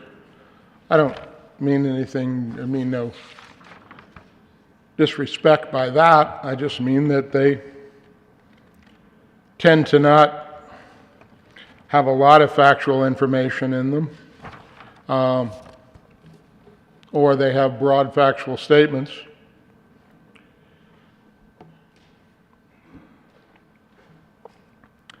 Mississippi had findings that between 5 and 6 weeks gestation, an unborn human being's heart begins beating. An unborn human being begins to move about in the womb at approximately 8 weeks gestation.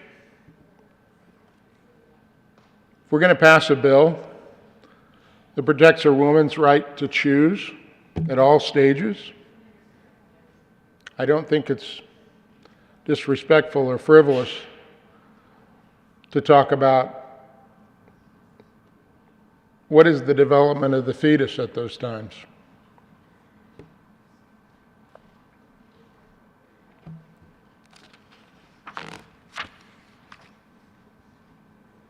It goes on and on.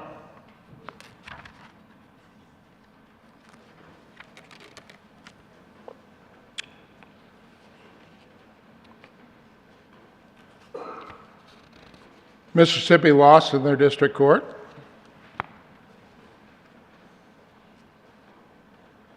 Mississippi lost at the Fifth Circuit. Who knows how Mississippi will ultimately fare in the United States Supreme Court. But here's why the state of Mississippi said to the United States Supreme Court, you should hear our case.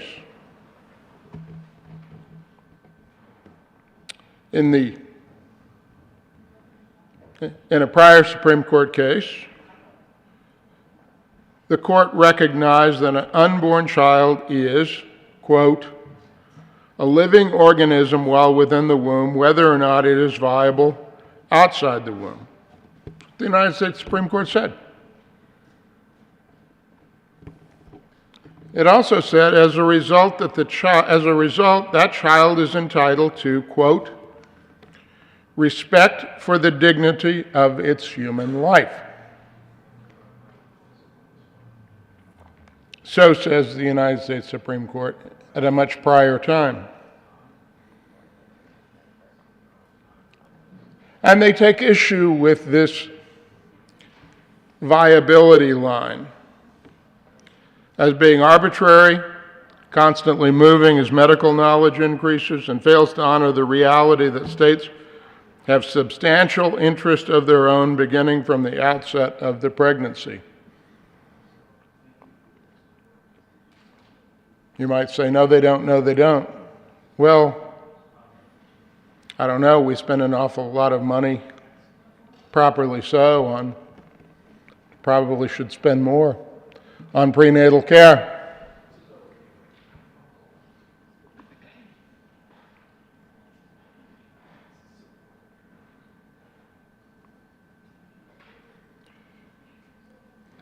Mississippi believes, told the court, by 15 weeks a baby's development is so great and the likelihood of her eventual live and healthy birth is so high that it makes little sense to say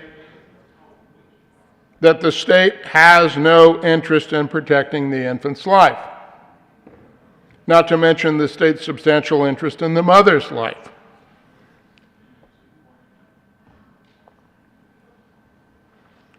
And to quote the court, also an interest in what it means to have the coarsening of society to the humanity of all vulnerable and innocent human life.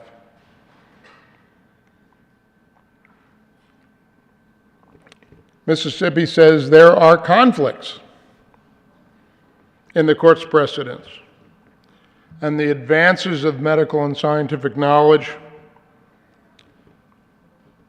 warrant that the court hear this case.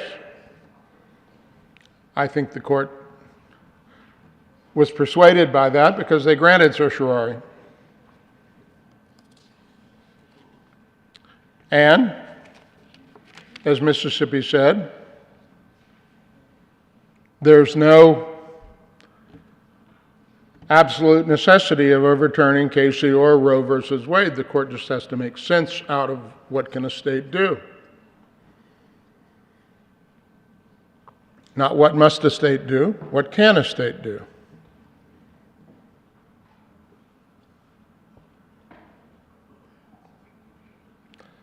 Mississippi's pushing the envelope. Is that wrong? It happens here all the time on other issues.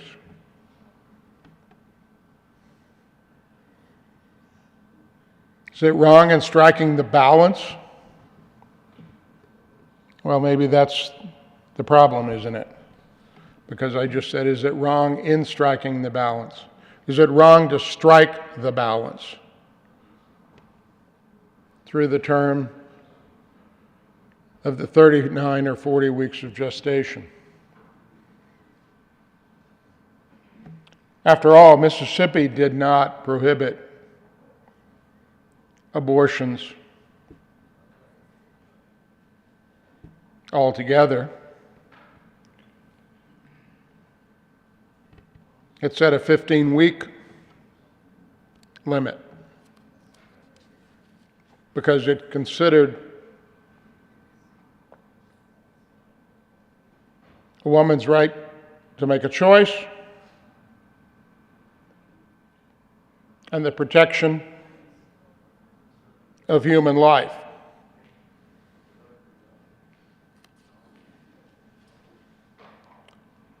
I spoke about this morning. There were two hands in the air. Life begins at conception.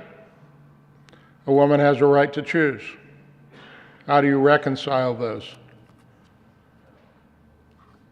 Mississippi didn't pass a law that said life begins at conception and all abortions are prohibited with exceptions.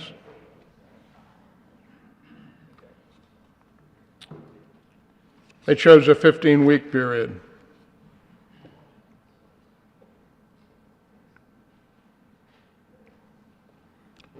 Right now, under Roe versus Wade, viability is everything. And this is what Mississippi argued about.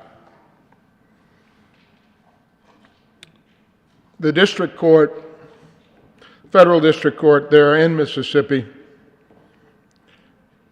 the only issue they really considered was whether a baby is viable at 15 weeks, and they said no. And therefore, under Roe versus Wade as it exists, the language there, Mississippi can't do this.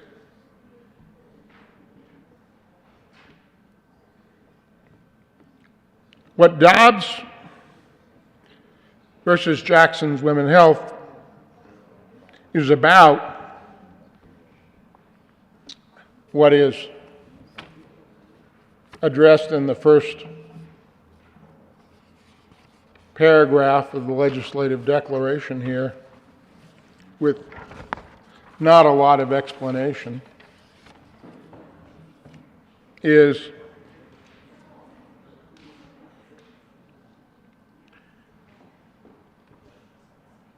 whether or not viability is an appropriate standard for assessing the constitutionality of a law regulating abortion.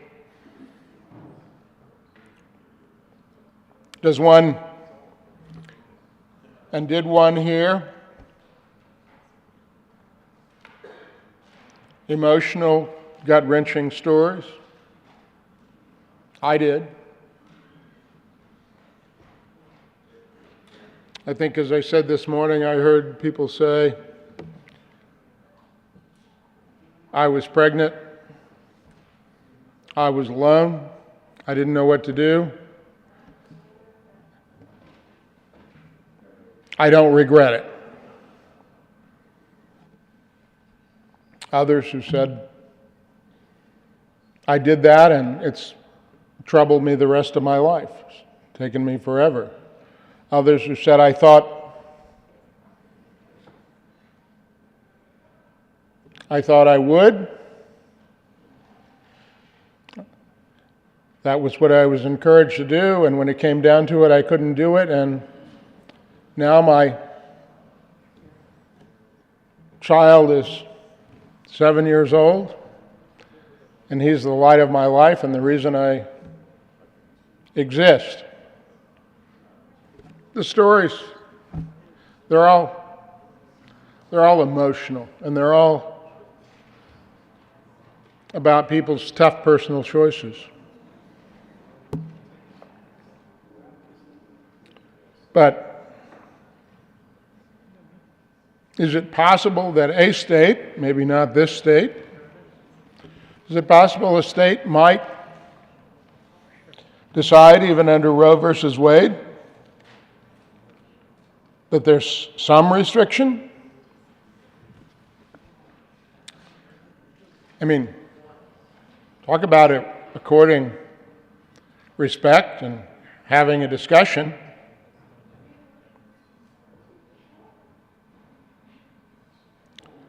Amendment after amendment were offered this afternoon and this evening. Serious amendments, serious concerns. An amendment that,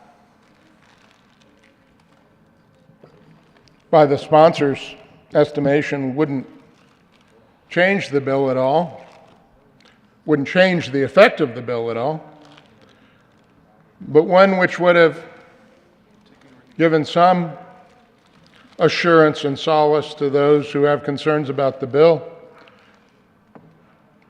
was rejected in a pro forma fashion. Listen, respect, open debate.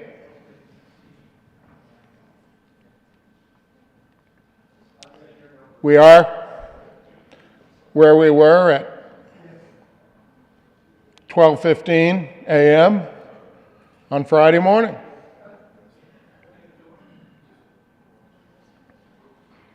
But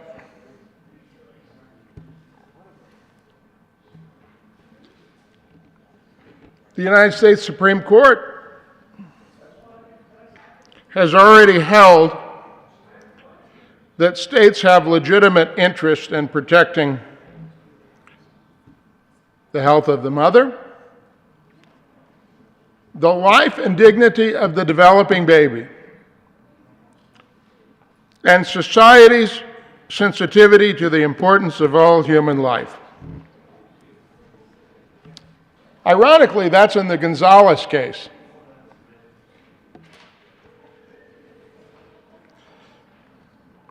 And the court says that those interests exist from the outset of the pregnancy.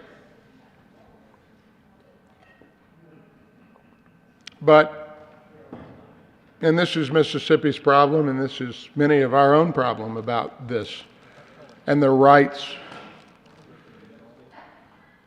of a woman to choose,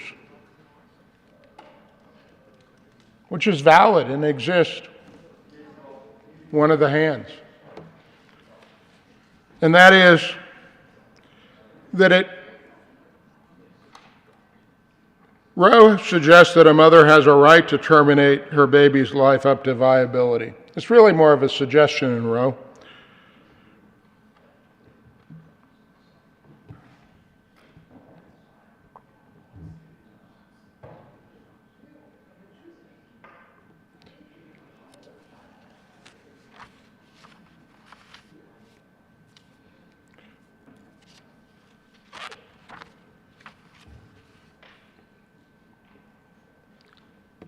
Are there legitimate interest in regulating abortion? Because really what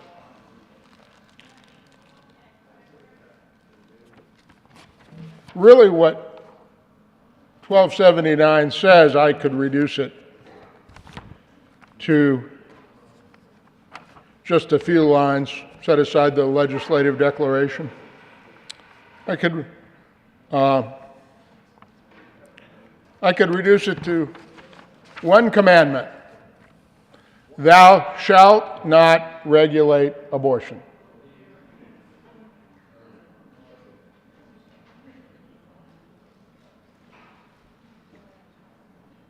Simple as that. Be it enacted by the General Assembly of the State of Colorado, thou shalt not regulate abortion.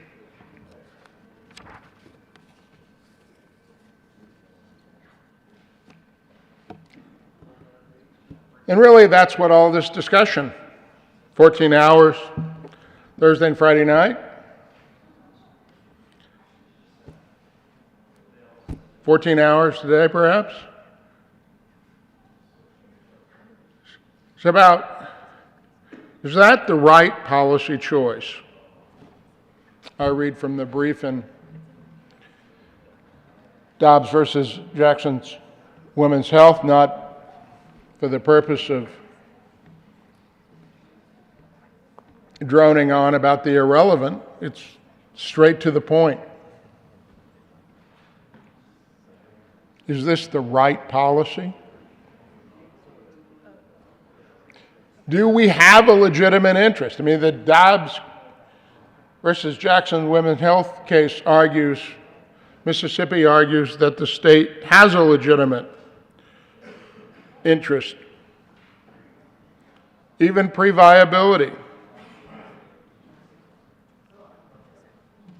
There's maternal health. What are you going to blow that off? They don't really care about that, you say?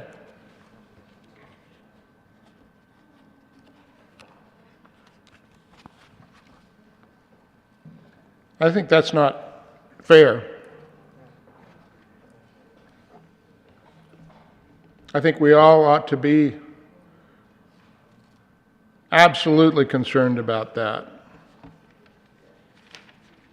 I was struck by, in the brief, by the numbers I saw with respect to the risk to a pregnant woman as the pregnancy progressed. That an abortion has a higher medical risk when the procedure is performed later in pregnancy. I guess I sort of knew that, but at 8 weeks, the relative risk of mortality increases by 38% for each additional week. And that's a lot every week to start doing that. If you said that about something like COVID, people would say you have to put on a mask.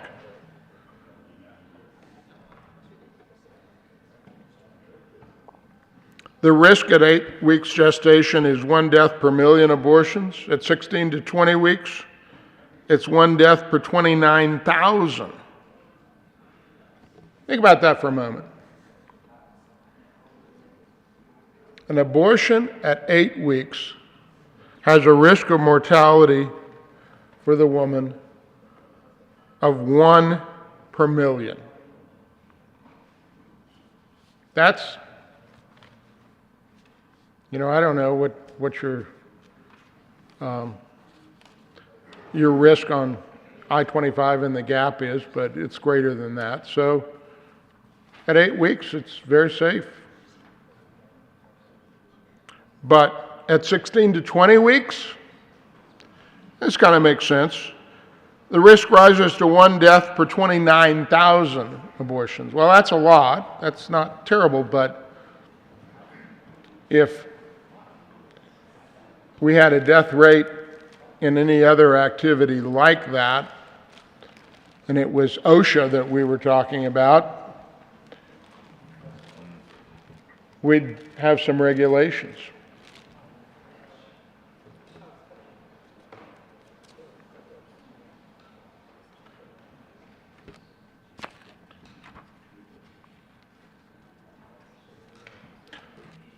I can go on. I actually have the brief in opposition from Jackson's Women's Health. In fairness, perhaps I'll come back and present some of that, but I don't want to dominate the podium. Not in my nature. I'll yield the floor, Mr. Chair, to my colleague from El Paso County.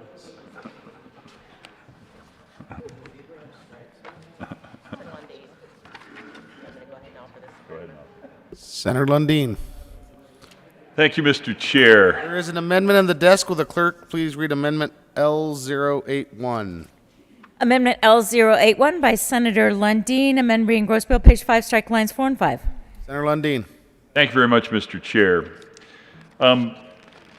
So, Would you like to move the amendment? yes, I would very much like to move the amendment, so I shall move the amendment. I move L081 to House Bill 1279. To the amendment.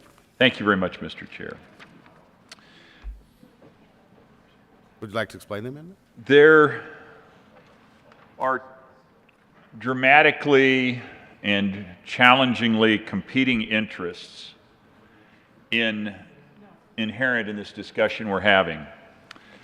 There are 2 human beings at risk to a certain degree, greater or lesser, and you were just hearing some of the risk statistics.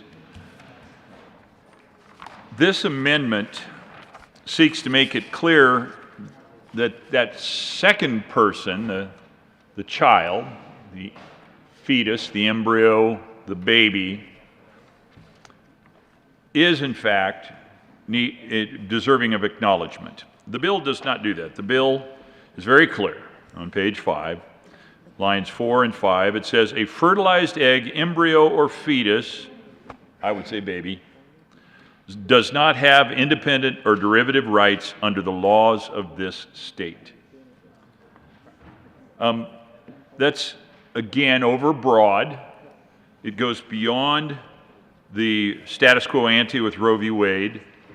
In Roe v. Wade, the United States Supreme Court found that the right to abortion is, quoting from the decision, is not absolute and must be balanced against the government's interest in protecting both, my word, not the the opinion, protecting women's health and protecting prenatal life.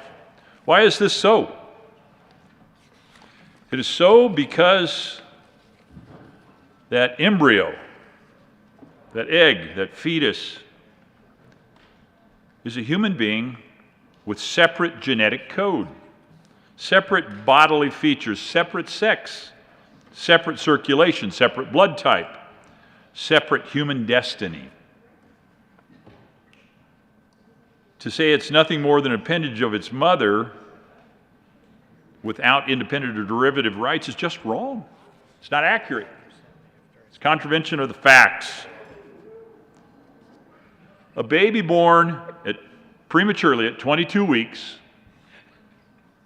enjoys all the rights of a Colorado citizen, high viability under current medical process. We heard earlier the discussion about the advances in medical technology and the idea of an artificial womb, which would make a child viable at conception, which is, of course, what my philosophical perspective is. A child is a child at conception. A human being yet to be born, a human being yet to live a full life, a human being yet to die. But in this bill, not so. A fertilized egg, embryo, or fetus does not have independent or derivative rights under the laws of this state. Let's delve a little further into an understanding of the independence, the autonomy, the distinction of that egg, embryo, fetus, baby, soon-to-be child. While it's crucial to protecting a mother's physical and mental health, it is also of equal importance, philosophical perspective here, to recognize the separation of the mother and child. There are two human beings involved in this pregnancy. The child's not a disease. At a mere 6 weeks, as a fetus develops, it has a heartbeat. By 24 weeks, it's viable outside the womb, 22 some say. The science tells us that babies develop in rapid and complex ways, week by week. While, get this, while the size of a grain of rice, this is very, very early on, a baby has already developed a face. The baby's facial features continue to be defined, their limbs begin to take shape, and by week 6, the parents can hear the baby's heartbeat. At the end of the 3rd month, fetus has been fully formed, and the chance of a miscarriage after 10 weeks, the chance of a miscarriage drops below 1%. Around 20 weeks, the baby's gender can be observed. Throughout the 2nd and 3rd trimester, a baby in the womb acts similarly as a baby outside the womb. They suck their thumb, yawn, stretch, kick their legs, and respond to external stimuli. Prevailing argument is that preborn babies don't feel pain until about 24 plus weeks. However, the scientific advancements have shown that it's possible for preborn babies to feel pain as early as 12 weeks. You heard earlier a description of what the DNC and the DNE and the various surgical procedures called abortion are like. There is no doubt that the pain would be horrific for that lonely child in the womb.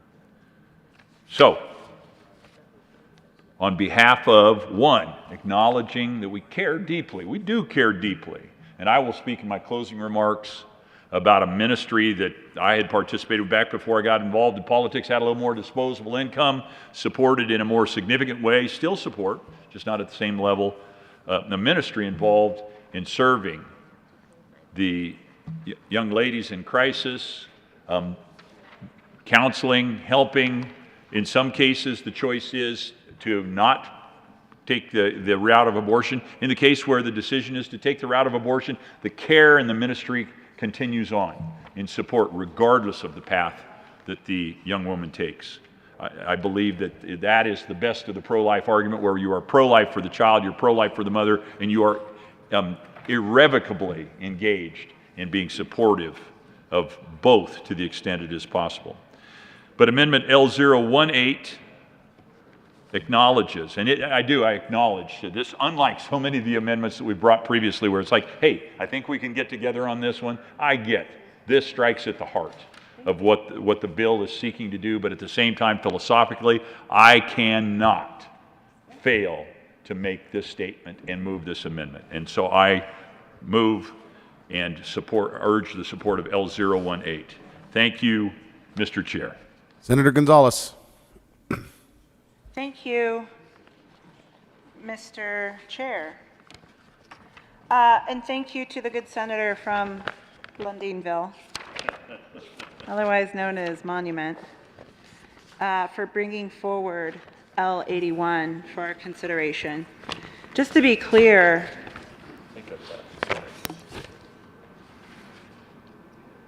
L81 would strike the language regarding that says, quote, a fertilized egg, embryo, or fetus does not have independent or derivative rights under the laws of the state. I will say that this is not the first time that this body has debated such language. I referred to earlier in the debate when we were discussing Title 18 and Article 3.5, the offenses against pregnant women, that back in 2013, this body adopted language in a bipartisan manner with some folks here in this body who were back then members of the House, language that clarified that nothing in the 2013 Act shall be construed to confer personhood or any rights associated with that status. But I rise in opposition to the amendment because personhood abortion bans seek to effectively outlaw all abortion by defining a fertilized embryo as a quote-unquote person with derivative rights via that embryo's relationship to the pregnant person. To be clear, not only has this body contemplated this language on multiple occasions, the people of our state have directly voted down personhood abortion bans 3 times since 2008. Each of those bans failed approximately 70-30. House Bill 22-1279 is about protecting the decision to access reproductive health care.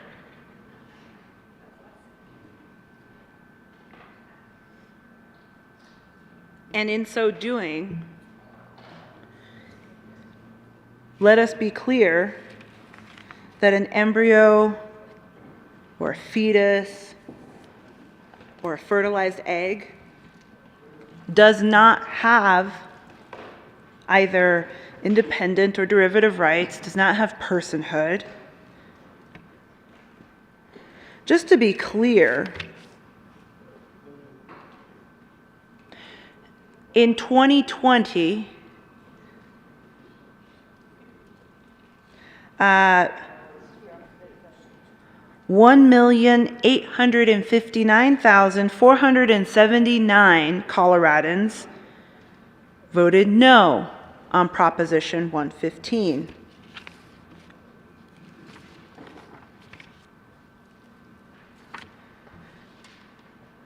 In 2014, Amendment 67, 1,297,299 Coloradans voted no. And in 2008, Initiative 48, 1,691,237 Coloradans voted no. Y'all, the people of Colorado have spoken and have spoken multiple times in opposition to L81. I ask for a no vote. Senator Kirkmeyer. Thank you, Mr. Chair. I rise in support of L081. And just to be clear, I've never been down here to do the debate. It's my first one. So, is the fetus a human life? From a scientific perspective, it's not a controversial question. The term fetus, from a Latin word meaning offspring, is a medical term that refers to a human being in the prenatal stage of development in the womb. When does the fetus become alive?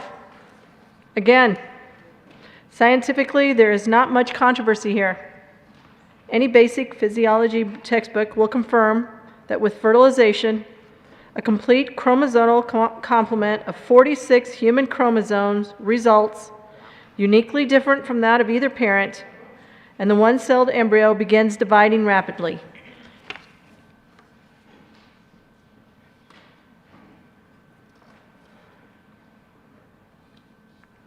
You can't deny that the fetus is alive. As I stated this morning, life is a continuous process. Fertilization, which incidentally is not a moment, is a critical landmark because under ordinary circumstances, a new genetically distinct human is formed when the chromosomes of the male sperm and the female egg unite. That is the authority of science.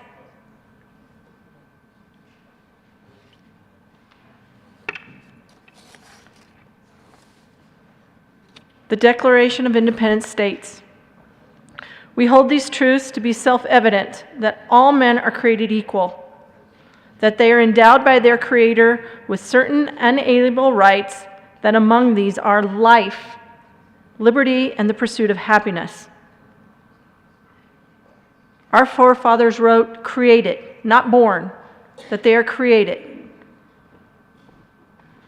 In addition, the 14th Amendment of our Constitution states, "Nor shall any state deprive a person of life, liberty, or property without due process of the law, nor deny any person within its jurisdiction the equal protection of the laws." Based on these statements, it's hard to see how ending an unborn human's life can be considered constitutional. I'm going to repeat my comments from this morning. We know that fetus and infant are names for sequential stages in the development of a single human being. Yet this law serves to protect the life of one while neglecting to protect the life of the other. Philosophically, we should be willing to ask ourselves, what is the difference between a fetus and an infant? What makes one life worth protecting while the other's is not? Is it a question of size? Hopefully not. Is it a question of the level of development? Many young children don't exhibit complex mental functions. We usually don't advocate killing children or mentally disabled adults because they don't measure up to a certain mental or developmental standard. Why should we apply this standard to a baby, to a fetus, who is certainly less developed, but with time will reach this standard? Is it a question of environment? How does a passage from one location to another confer a greater value to a human being? How can we assign a different worth to a baby in his mother's arms versus a baby in her uterus? As mentioned previously, is it the question of life, the length of life? Why does a 24-week or even a 22-week undesired intrauterine fetus have no right to life, whereas a 24-week prematurely born neonate unquestionably does? One 600-gram baby is dismembered and ripped from the mother's uterus, while another 600-gram baby is valiantly cared for with the latest technology. What's the difference? The only difference, other than location, one is desired, one is wanted, and the other one is not. It is chilling to realize that our society has narrowed the criteria of who has the right to life to only one thing: whether or not a person is wanted. It goes back to, again, the real question is whether human beings have inherent worth and dignity and a right to life.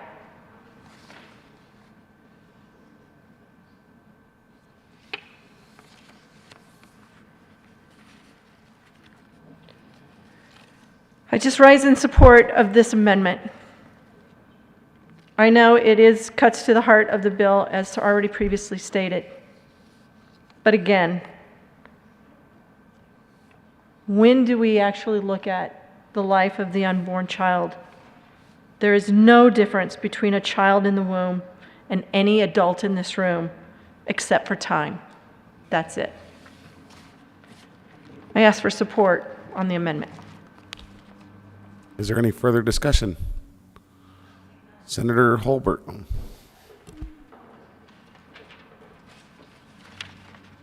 Thank you, Mr. Chairman. I rise in support of L081.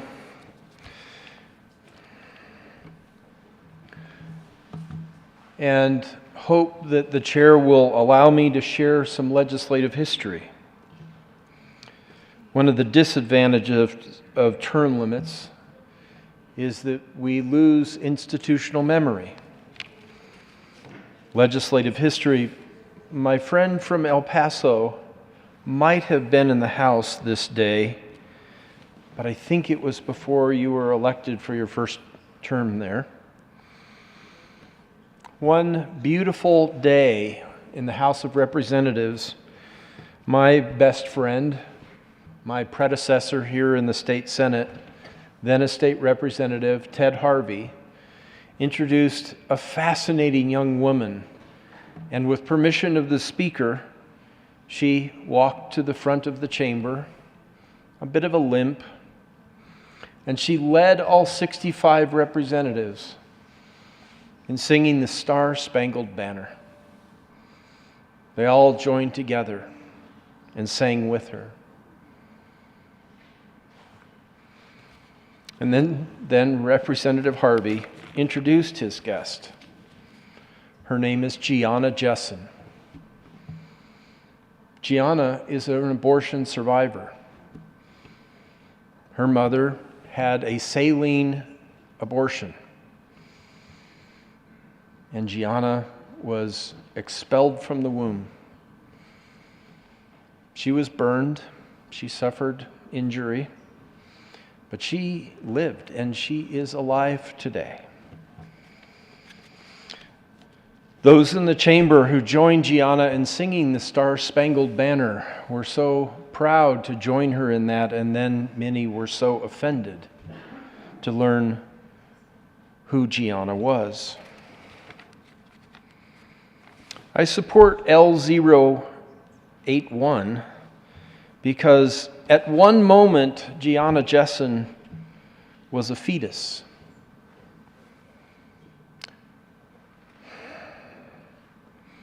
According to the bill, House Bill 1279, Gianna had no independent or would have no independent or derivative rights under the laws of this state, but the abortion failed. Gianna refused to die. I ask you, members, at what moment in your perspective, I remember the encouragement from my colleague from Douglas County, at one point in your perspective of human development, of human life, did Gianna transition from a fetus to a human being with independent and or derivative rights under the laws of this state? when was it when she was struggling there on that stainless steel table in the burns of saline solution? Was it later? My colleague mentioned when she took her first breath, was that the moment that she assumed independent or derivative rights under the laws of the state? Was it later? Was it earlier? I believe it was at the moment of conception. Obviously, many of you don't agree with that perspective, but I renew the question from my colleague. Could you help me understand? Could you help the people of Colorado understand?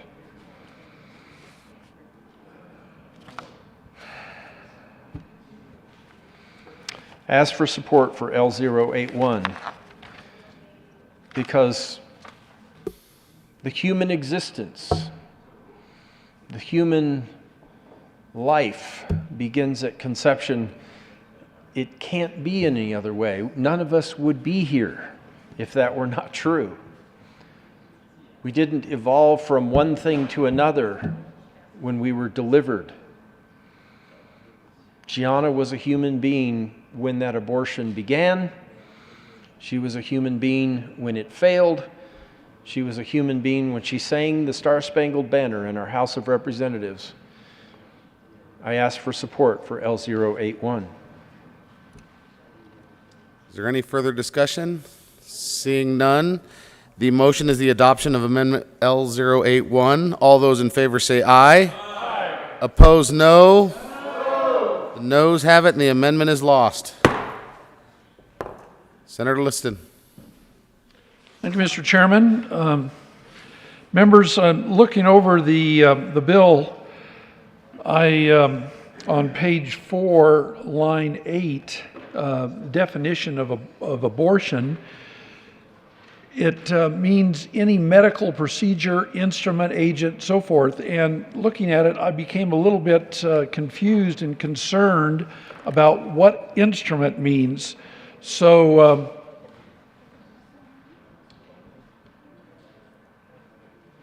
with that, I do have an amendment. And I move There's an amendment at the L096.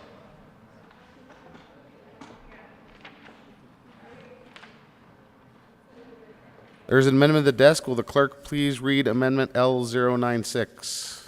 Amendment L096 by Senator Liston, amend Brian-Gross Bill, page 4 after line 11, insert 2. Instrument means a cleaner, sterile, surgical, or medical instrument is recognized by the American Board of Obstetrics and Gynecology. Renumber succeeding subsections accordingly.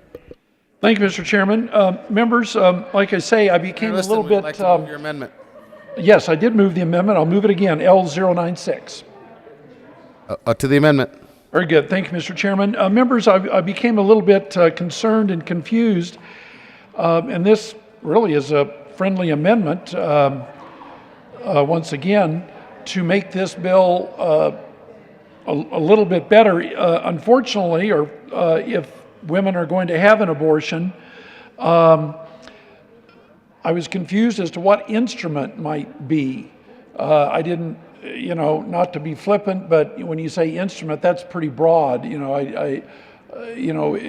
it mean an instrument, like a musical instrument? Does it mean a wire? Does it mean a tool? I didn't know. So in all fairness, if a woman is going to have an abortion, let's define it, which means a clean or sterile surgical medical instrument as recognized by the American Board of Obstetrics and Gynecology. And, it's for the health and safety of the mother. So let's have something that the American Board of Obstetrics and Gynecology would recognize to make this procedure safe for the mother. Lord knows it's not safe for the fetus, but to try and make it a little less deadly, I would hope that a clean, sterile, recognized medical instrument would be used in the use So with that, I would ask for an aye vote on L096 and ask for your vote. Thank you. Is there Senator Holbert?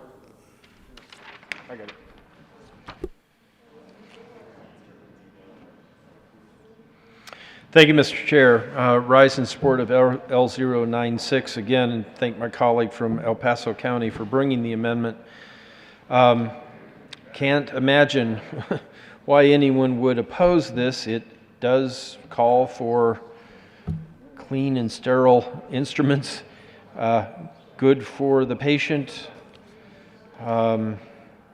Just hard to speak in these terms because I am so opposed to the procedure, but curious to know how anyone could be opposed to L096. Ask for an aye vote. Is there any further discussion on L096? Seeing none, the motion is the adoption of L096. All those in favor say aye. Aye. Opposed, no. The noes have it, and L096 is lost. Seeing no further... no, Senator Smallwood. There is an amendment at the desk. Will the clerk please read Amendment L095? Amendment L095 by Senator Smallwood, amend re-engross bill, page 5, after line 23, insert 2, nothing in this part 4 shall be construed as denying a public entity from adopting resolutions, memorials, or tributes that promote a position against abortion, renumber succeeding subsection accordingly. Senator Smallwood. Thank you, Mr. Chair. I move Amendment 95. That is a proper motion to the amendment. Thank you. So, colleagues, Amendment 95 is quite familiar to Amendment 74, but hopefully using language that the proponents might find a little more agreeable, perhaps less inflammatory. I am, as you can probably tell, quite hung up on the possibility that this bill is going to severely limit the ability for folks like myself, legislators, to be able to express ourselves and our opinion. And let me just say, I fully understand that my positions, my belief on this topic might put me in the minority. I'm fine saying that on the microphone. But I think many of you would agree that just because I might hold a different thought, different belief, doesn't mean that I shouldn't be allowed to speak my mind. That as a body, as part of the state, if this is something that we want to discuss via a resolution, a memorial, or a tribute, that we should have the First Amendment right to do exactly that. And because this is the amendment that you'll be voting on record for, I thought we would give this another try to make sure that you know that we do have an opportunity here for some middle ground, which is what I asked for, I think about 14 hours ago, was if I fully recognize that my opinion might put me in the minority, that you would at least permit people like me years from now, perhaps generations from now, to not be silenced. So that's what I'm asking for with Amendment 95, and I'd ask for your aye vote. Is there any further discussion on L095? Senator Lundin. I just rise in support of 095. We talked about this earlier. Just want to reinforce this is, you know, a freedom of discussion. It's about, this is a tough discussion. We're not going to resolve it tonight. We're not going to resolve it tomorrow. We need to be able to talk about it. And shutting down one side of the conversation would not be beneficial to our society. Urge your yes vote. Seeing no further discussion, the motion is the adoption of L095. All those in favor say aye. Aye. Opposed, no. No. The noes have it, and the amendment is lost. Senator Heisey. Thank you, Mr. Chair. I am still concerned about compelling an individual to participate in reproductive health care service that violates the individual's conscience. To avoid having to pay a consulting fee, I have come up with another solution here. I have an amendment, L094. There is an amendment at the desk. Will the clerk please read amendment L094? Amendment L094 by Senator Liston. Thank you, Mr. Chair. I move L094. That is proper motion. Please put to the amendment. Thank you. What this amendment does is it moves that language about not forcing someone to perform an act that violates their conscience into the definitions person, or into the definitions section. So notwithstanding the provisions of section 1AI of this section, interference does not include an individual who refrains from participating in a reproductive health care service that violates the individual's conscience. I would encourage an aye vote. Seeing no further discussion, the motion is the adoption of L094. All those in favor say aye. Opposed, no. The noes have it, and L094 is lost. Senator Lundin. Oh, there is an amendment at the desk. Yes, there is. Will the clerk please read amendment L091? Amendment L091 by Senator Lundin, amend re-engross bill page 6 after line 5, insert section 3, effective date. This act takes effect only if the United States Supreme Court overrules Roe v. Wade, 410 U.S. 113, 1973, renumbers succeeding section accordingly. Senator Lundin. Thank you, Mr. Chair. The bill, 1279, like to move is the a amendment. preemptive strike against an anticipated change in the political Senator landscape Lundin, would you like of to move America. the amendment? Yeah, I'm brand new to this. So, in order to be able to discuss an amendment, you need to move an amendment. So I move amendment L091. Do the amendment. Thank you, Mr. Chair. Where was that? Haven't said it before tonight. This bill is a preemptive strike against an anticipated change in the political landscape that may or may not happen. Point one. This bill is an extremely broad reframing of the laws as they are now. Sweeping, you could call it. This bill changes the language about how we think and talk about abortion. It creates new languages that are euphemisms that obscure and obfuscate exactly what's going on. This bill talks about an incredibly challenging, difficult nexus. A pregnancy that may be a crisis for a human being, for a young woman, and an embryo, an egg, a fetus, a baby that doesn't yet quite know how to express the desire for life but has it.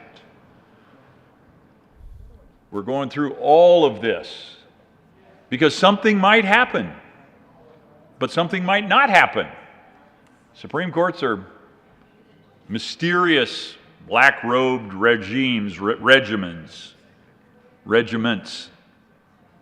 There's a black-robed regiment. I think I read a book about that once.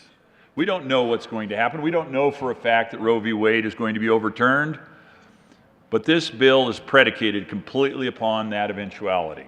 So, if we get to that eventuality, and this bill proceeds forward, this amendment simply says, that which the sponsors were concerned about did happen. And therefore, all of their concerns and new languages and efforts and sweeping changes may or may not be appropriate, but at least they have root in the true change that the sponsors predicted would happen. If Roe v. Wade gets overturned, then this bill would take effect. Makes sense to me. It answers the first premise. Is the bill necessary or not? Some people perceive it is in anticipation of a change in the law from the United States Supreme Court. Doesn't happen. The bill's not necessary. Urge your support of L091. Thank you, Mr. Chair. Seeing no further discussion, the motion is the adoption of L091. All those in favor say aye. Opposed, no. The noes have it and the amendment is lost. Senator Holbert.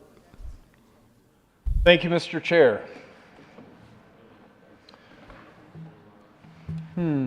12 hours, 50 minutes ago, we started the debate on House Bill 1279.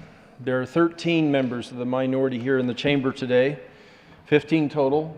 Because of the demands of life, 2 of our members are online.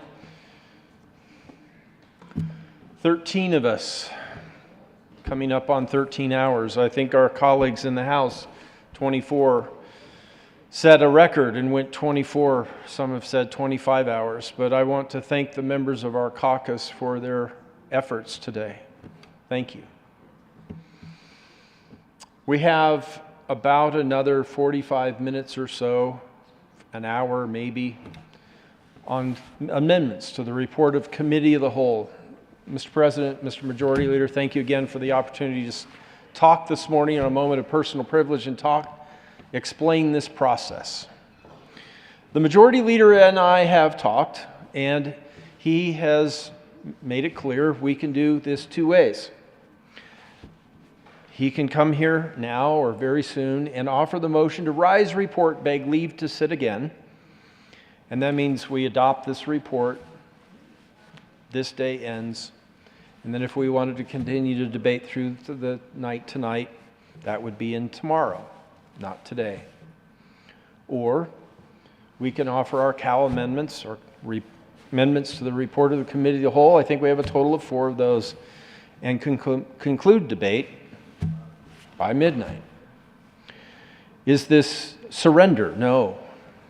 The Majority Leader has respectfully offered the options, and the caucus has talked. We have run the amendments that we have. We have made the points that we have to make. And I want to say thank you to my 12 colleagues that are here today who have joined in this effort. Thank you. Thank you for standing for life. Thank you for representing our constituents. Thank you for matching the pace of our 24 colleagues in the House.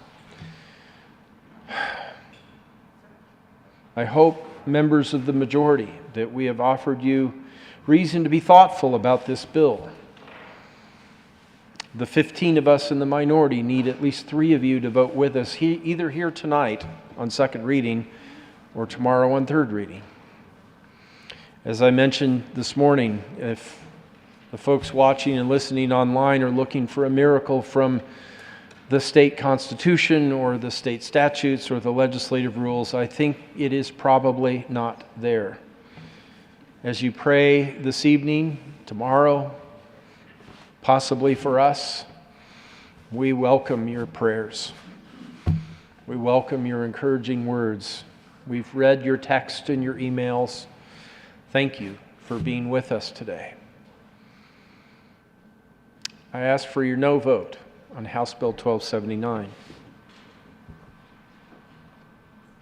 Senator Gonzalez.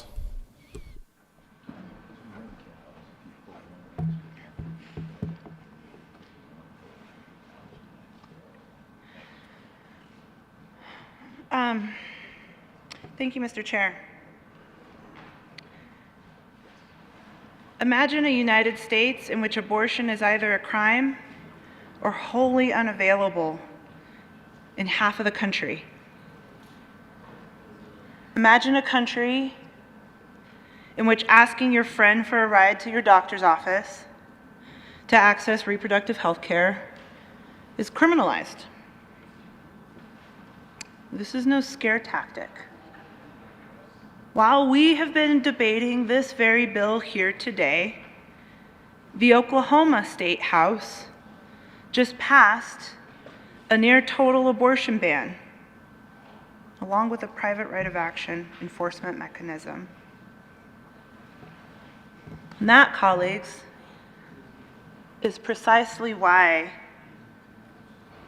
to reference the good senator from Alamosa's comments from several hours ago, that's why there's so much fear out in community from Coloradans across this state. The root of House Bill 1279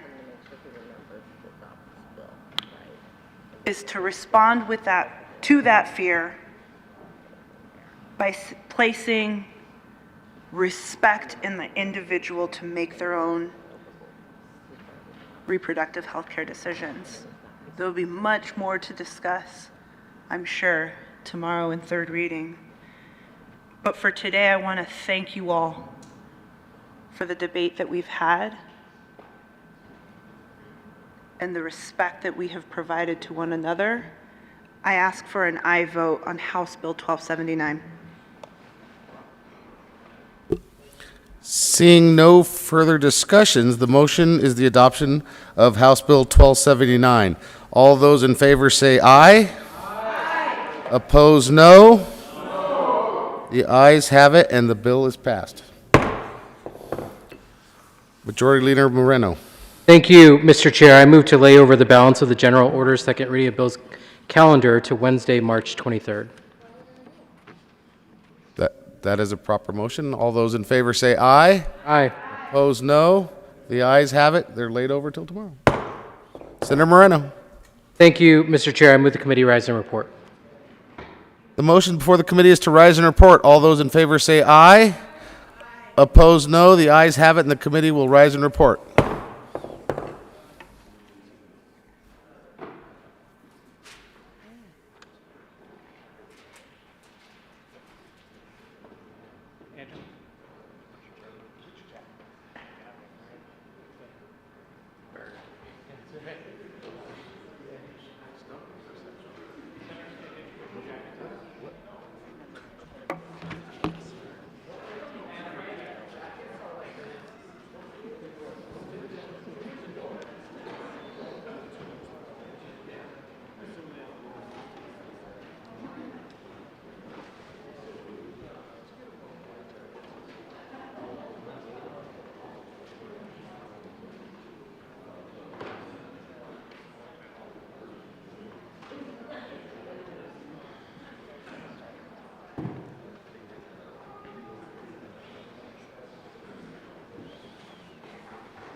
The Senate will come to order.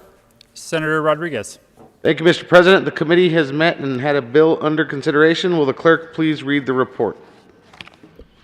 Mr. President, your committee of the whole begs leave to report it has had under consideration the following attached bills, being the second reading thereof, and makes the following recommendations thereon. House Bill 1279 passed on second reading and ordered revised and placed on the calendar for third reading and final passage. Senate Bills 10, 1, 7, 8, 9, 8, 53, 55, 57, 97, 114, 153. House Bills 1049, 1168, 1024, 1060 laid over until 323, 2022 and retaining their place on the calendar. Senator Rodriguez. Thank you, Mr. President. I move for the adoption of the report. Motion is the adoption of the committee of the whole report. There is an amendment on the desk. Will the clerk please read Cow Amendment 001. Cal Amendment 001, Senator Holbert moved to amend the report of the Committee of the Whole to show that the following Holbert Floor Amendment L071 to House Bill 1279 did pass. Amend re-engross bill, page 5. Senator Holbert. Thank you, Mr. President. I move Cow Amendment 1. Is there any discussion? Minority Leader Holbert. Thank you, Mr. President. Cow Amendment 1 would show that Amendment L071, which was the very first amendment that we considered, I think that was about 2 o'clock this afternoon, nothing in this Part 4 modifies, revises, or otherwise affects the application of the Colorado Parental Notification Act, Part 7 of Article 22 of Title 13. This again would clarify that if 1279 were to become law, that the Parental Notification Act would not be affected. We had long debate, I think about an hour and 45 minutes on this one amendment. No, 1279 doesn't specifically repeal the Colorado Parental Notification Act. However, giving the fundamental right to anyone seeking an abortion suggests, it at least confuses whether or not a doctor would perform this. And I offered 3 different scenarios. The doctor might perform an abortion without parental notification, the parents sue. The doctor refuses to perform an abortion without parental notification, the patient sues. The doctor performs abortion with parental notification, the patient sues even though parental notification was made, and the woman, the young lady, sues because of some negative result of the parental notification. This bill, I believe, makes all 3 of those scenarios possible. We shouldn't put young women in this position. We should not put doctors in this position. And by adopting this Cow Amendment and showing that L071 did pass, would prevent any of that from happening. Ask for an aye vote. Is there any further discussion? The question. Good morning. Is there any further discussion? Senator Gonzalez. Thank you, Mr. President. I ask for a no vote on this Cow Amendment. The question before the body is the adoption of Amendment Cow 001 to the Committee of the Whole report. Are there any no votes? Senators Gonzalez, Majority Leader Moreno, Buckner, Lee, Winter, Pedersen, Kolker, Henriksen, Donovan, Bridges, Hanson, Rodriguez, Story, Janal, Zenzinger, Danielson, Fields, Coleman, Jaquez Lewis. Please add the president.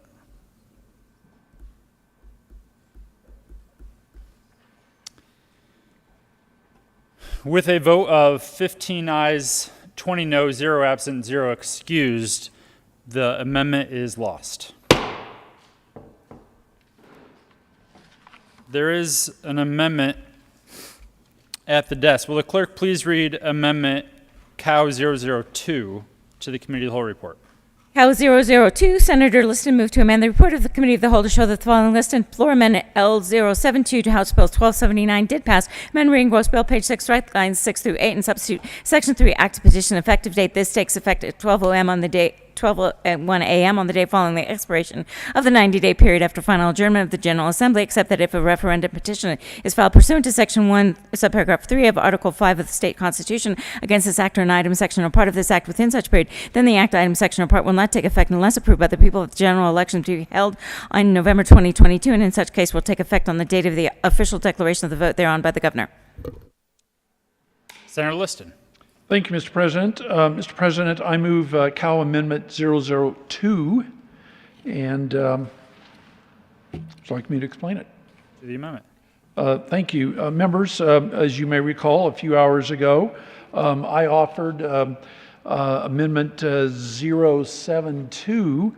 What it does is give the people the right to petition on 1279. I believe that in our infinite wisdom of what we're trying to do here, that the safety clause is not needed, and let's give the opportunity to the people. I trust the people to be able to vote on this important issue.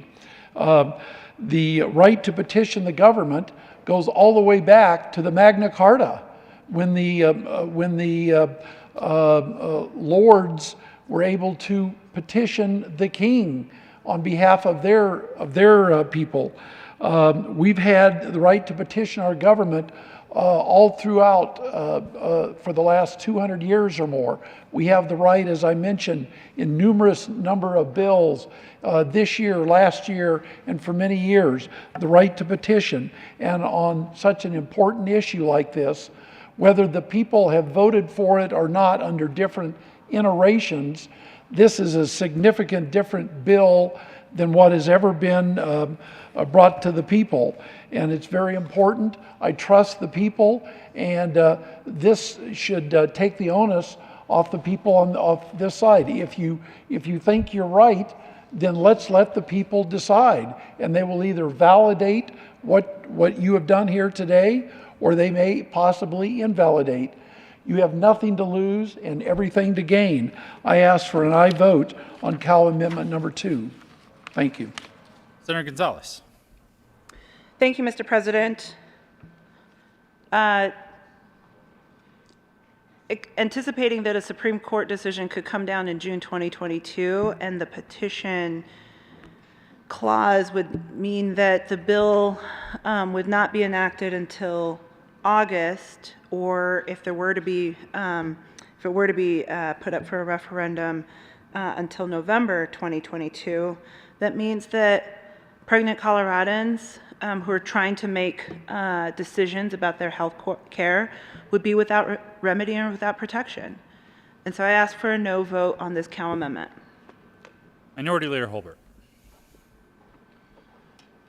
Thank you, Mr. President. The people of Colorado have delegated the authority to themselves, retained the authority for themselves, to make any new state law they choose without us, the legislature. They have reserved the authority to amend any existing state law that's on the books without the involvement of the legislature. And they have reserved the authority to repeal, do away with any existing law on the books. They do that all by the petition process. The petition clause in a bill is a different process. I agree with my colleague from Denver. We saw this in a bill a few years ago regarding national popular vote. It had the petition clause in it. If this bill had a petition clause in it, the same process could be used. Anyone could pull a petition and seek the opportunity to get enough signatures to put a question on the next even year election ballot. And with the petition clause in this bill would remain on hold while the signatures were being collected. And if enough signatures were collected, the bill would remain on hold until the next even year election. We are in an even year, so I believe that this would put it on hold until the November ballot. I want to thank my colleague from El Paso County for bringing the amendment. And I understand the concerns by the bill sponsor. But we have spoken on behalf of the constituents who we represent, people who are pro-life, who oppose this bill. And yes, questions of personhood have failed recently. I have supported those, but they have failed. But this isn't a question about that topic. This is a question about abortion on demand all the way through birth. Not just late term, but all the way up to the moment of birth. I believe the majority of residents, voters in this state would like an opportunity to answer that question because, as has been pointed out during the day, this doesn't codify Roe v. Wade. This goes way beyond Roe v. Wade. This isn't about personhood. This is about the opposite of personhood. And I want to thank my friend from El Paso County for bringing this amendment and ask sincerely for an aye vote. The question before the body is the adoption of Amendment 002 to the Committee of the Whole report. Are there any no votes? Senators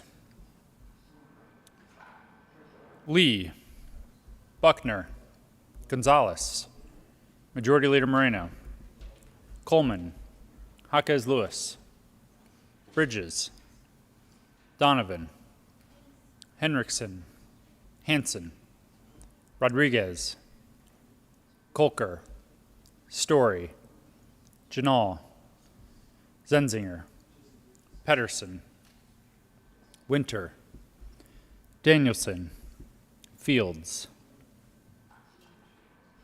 Please add the president.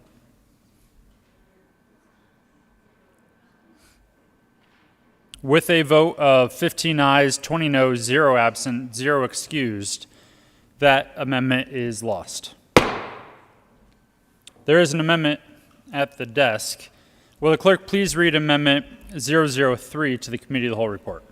Cal Amendment 003, Senator Smallwood moved to amend the report of the Committee of the Whole to show that the following Hobart Floor Amendment L0474 to House Bill 1279 did pass. Amend re-engross bill, page 5 after line 23, insert 2, nothing in this part 4 shall be construed as denying a public entity from adopting resolutions, memorials, or tributes that promote the position of pro-life, renumber succeeding subsection accordingly.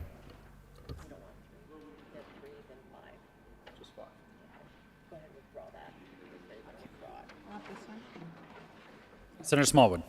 Thank you, Mr. President. I withdraw Cal Amendment 3. Cal Amendment 3 has been withdrawn. There is a different amendment at the desk. Will the clerk please read Amendment 005 to the Committee of the Whole report? Cal Amendment 005, Senator Smallwood moved to amend the report of the Committee of the Whole to show that the following Smallwood Floor Amendment L095 to House Bill 1279 did pass. Amend re-engross bill, page 5 after line 23, insert 2, nothing in this part 4 shall be construed as denying a public entity from adopting resolutions, memorials, or tributes that promote a position against abortion, renumber succeeding subsection accordingly. Senator Smallwood. Thank you, Mr. President. I move Cal Amendment 5. Is there any discussion? Senator Smallwood. Thank you, Mr. President. So we started off today with some foreshadowing and 3 main concerns that I brought up and asked the majority to please address those. Please address to the citizens of Colorado, whether they're in the minority or not on this issue. Please address directly to the citizens why we feel that no parental notification is appropriate. I made that invitation. Not a single person came up to talk about it. I asked if we might be able to discuss why the majority felt that codifying abortions up to the day of delivery was the right number. And I don't recall a single person coming up to discuss why that date felt appropriate. The last thing I asked was, let's not silence the minority, pardon me. So what Cal Amendment 5 does is to ensure that when language in this bill says that a body like ours is no longer permitted to interfere whatsoever in the debate, in the discussion around abortions, we should have that right. We should have the right as this body to adopt resolutions, memorials, or tribute that might be expressing the minority opinion in this. So it's the third and final option, and I would ask for your aye vote on Cal Amendment 5. Further discussion?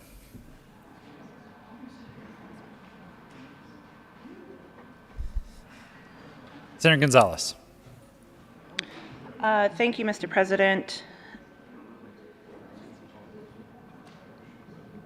I don't think that anything in this statute or in this General Assembly will limit elected officials' ability to speak openly and freely about their thoughts and beliefs. I ask for a no vote on this Cow Amendment. Minority Leader Holbert. Thank you, Mr. President. I am torn on this one. If we don't fix this, I believe we violate the constitutional stature, the presence, the standing of this General Assembly. I've learned over the past 11 and a half years in this body, 11 and a half sessions, that we can't bind a future legislature, but without this amendment, are we not a public body? Would any comment, resolution, memorial, anything from this body that criticizes in any way abortion, would that be legal? Curious. Ask for an aye vote.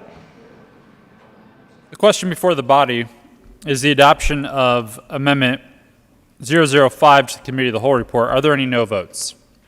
Senators Donovan, Coleman, Jaquez Lewis, Bridges, Majority Leader Moreno, Rodriguez, Hansen, Henriksen, Kolker, Story, Janal, Zenzinger, Pedersen, Winter, Lee, Buckner, Gonzalez, Danielson, Fields. Please add the President.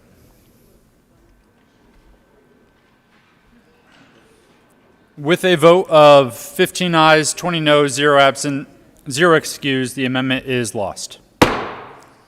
There is an amendment at the desk. Will the clerk please read Amendment 006 to the Committee of the Whole report?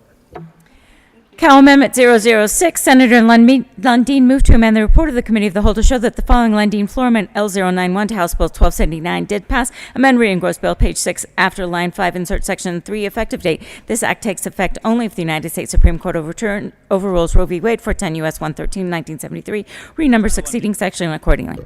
Thank you, Mr. President. I move Cal Amendment 006. To the amendment.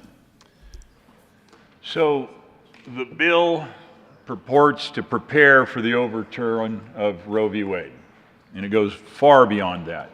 It establishes a broad and sweeping set of laws that are beyond the balance that Roe v. Wade requires. Supreme Court found that the right to abortion is not absolute and must be balanced against the government's interest in protecting women's health and protecting prenatal life.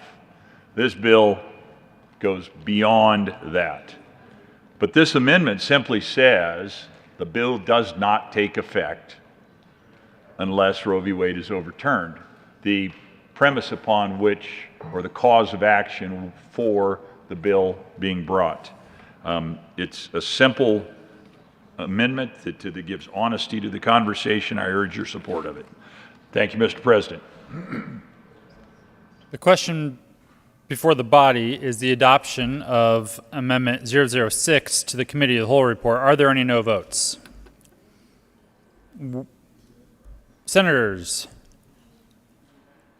Bridges, Coleman, Donovan, Hansen, Pedersen, Henriksen, Majority Leader Moreno, Gonzalez, Kolker, Rodriguez, Story, Janal, Jaquez Lewis, Zenzinger, Winter, Buckner, Lee, Fields, Danielson, Please add the president. With a vote of 15 ayes, 20 no, 0 absent, 0 excused, that amendment is lost. The question before the body is the adoption of the Committee of the Whole report. Are there any no votes? Senators Priola, Cook, Woodward, Rankin, Smallwood, Kirkmeyer, Minority Leader, Liston, Gardner, Lundin, Simpson, Heisey, Sonnenberg, Quorum, Scott.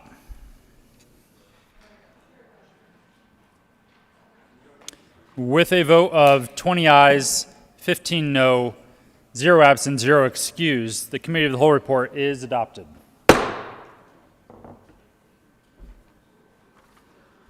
House Bill 1279 passed on second reading in order revised and placed on the calendar for third reading and final passage. Senate Bills 10, 1, 7, 8, 53, 55, 57, 97, 114, 153, and House Bills 1049, 1168, 1024, and 1060 laid over until 3/23/2022 and retaining their place on the calendar. Majority Leader Moreno. Thank you, Mr. President. I move to lay over the balance of the calendar until tomorrow, Wednesday, March 23rd. This includes the governor appointments consent calendar and the governor's appointments that are not on the consent calendar. The motion is to lay over the balance of the calendar to tomorrow, Wednesday, March 23rd. All those in favor say aye. Aye. Those opposed, no. The ayes have it, and the balance of the calendar will be laid over. Introduction of resolutions. Will the clerk please read the title to Senate Joint Resolution 009? Senate Joint Resolution 009, Senator Sonnenberg, concerning the designation of March 24, 2022 as Colorado Agricultural Day. Majority Leader Moreno. Thank you, Mr. President. I move Senate Joint Resolution 9 lay over until Thursday, March 24th. You have heard the motion. All those in favor say aye. Aye. Those opposed, no. The aye has it. And Senate Joint Resolution 9 will lay over until Thursday, March 24th. Message from the House. March 22nd, 2022, the House has passed on third reading and transmitted to the Reviser of Statutes. House Bill 1262 and 1270, the House has passed on third reading and transmitted to the Reviser of Statutes. House Bill 1255 is amended as printed in the House Journal March 21st, 2022. The House has passed on third reading and returns herewith Senate Bill 86. Message from the Reviser. March 22, 2022, we herewith transmit without comment House Bill 1262 and 1270 without comment as amended House Bill 1255. Signing of bills. The President has signed Senate Bill 2050 and 92. The President has signed Senate Resolution 3. Announcements. Senator Smallwood. Thank you, Mr. President. Reminder, Legislative Audit Committee has a special meeting tomorrow at 8 a.m., Old Supreme Court Chambers. Members, before we move on to other announcements, just a reminder that at this late hour, please leave your files on your desks rather than on your cabinet so that the assignable clerks don't have to stick around for several more hours and get those filed away. So if you could be cognizant of getting your files onto your desk, that would be helpful. Other announcements. Senator Lee. Do you still have, Senator Lee? Thank you, Mr. President. The Judiciary Committee hearing for tomorrow, we're going to move the bills from 323 to 324, so no meeting of Judiciary tomorrow on adjournment. Bills 1237, 1226, and 1228 will be heard on Thursday, 324 at 1:30 in room 352. Further announcements. Members, we will be gaveling in tomorrow at 10 a.m. Apologies to the Audit Committee. It's a joint committee. Majority Leader Moreno. Thank you, Mr. President. I move the Senate adjourn until 10 a.m. on Wednesday, March 23rd. You have heard the motion. All those in favor say aye. Those opposed, no. The ayes have it, and the Senate will adjourn until 10 a.m. Wednesday, March 23rd, 2022.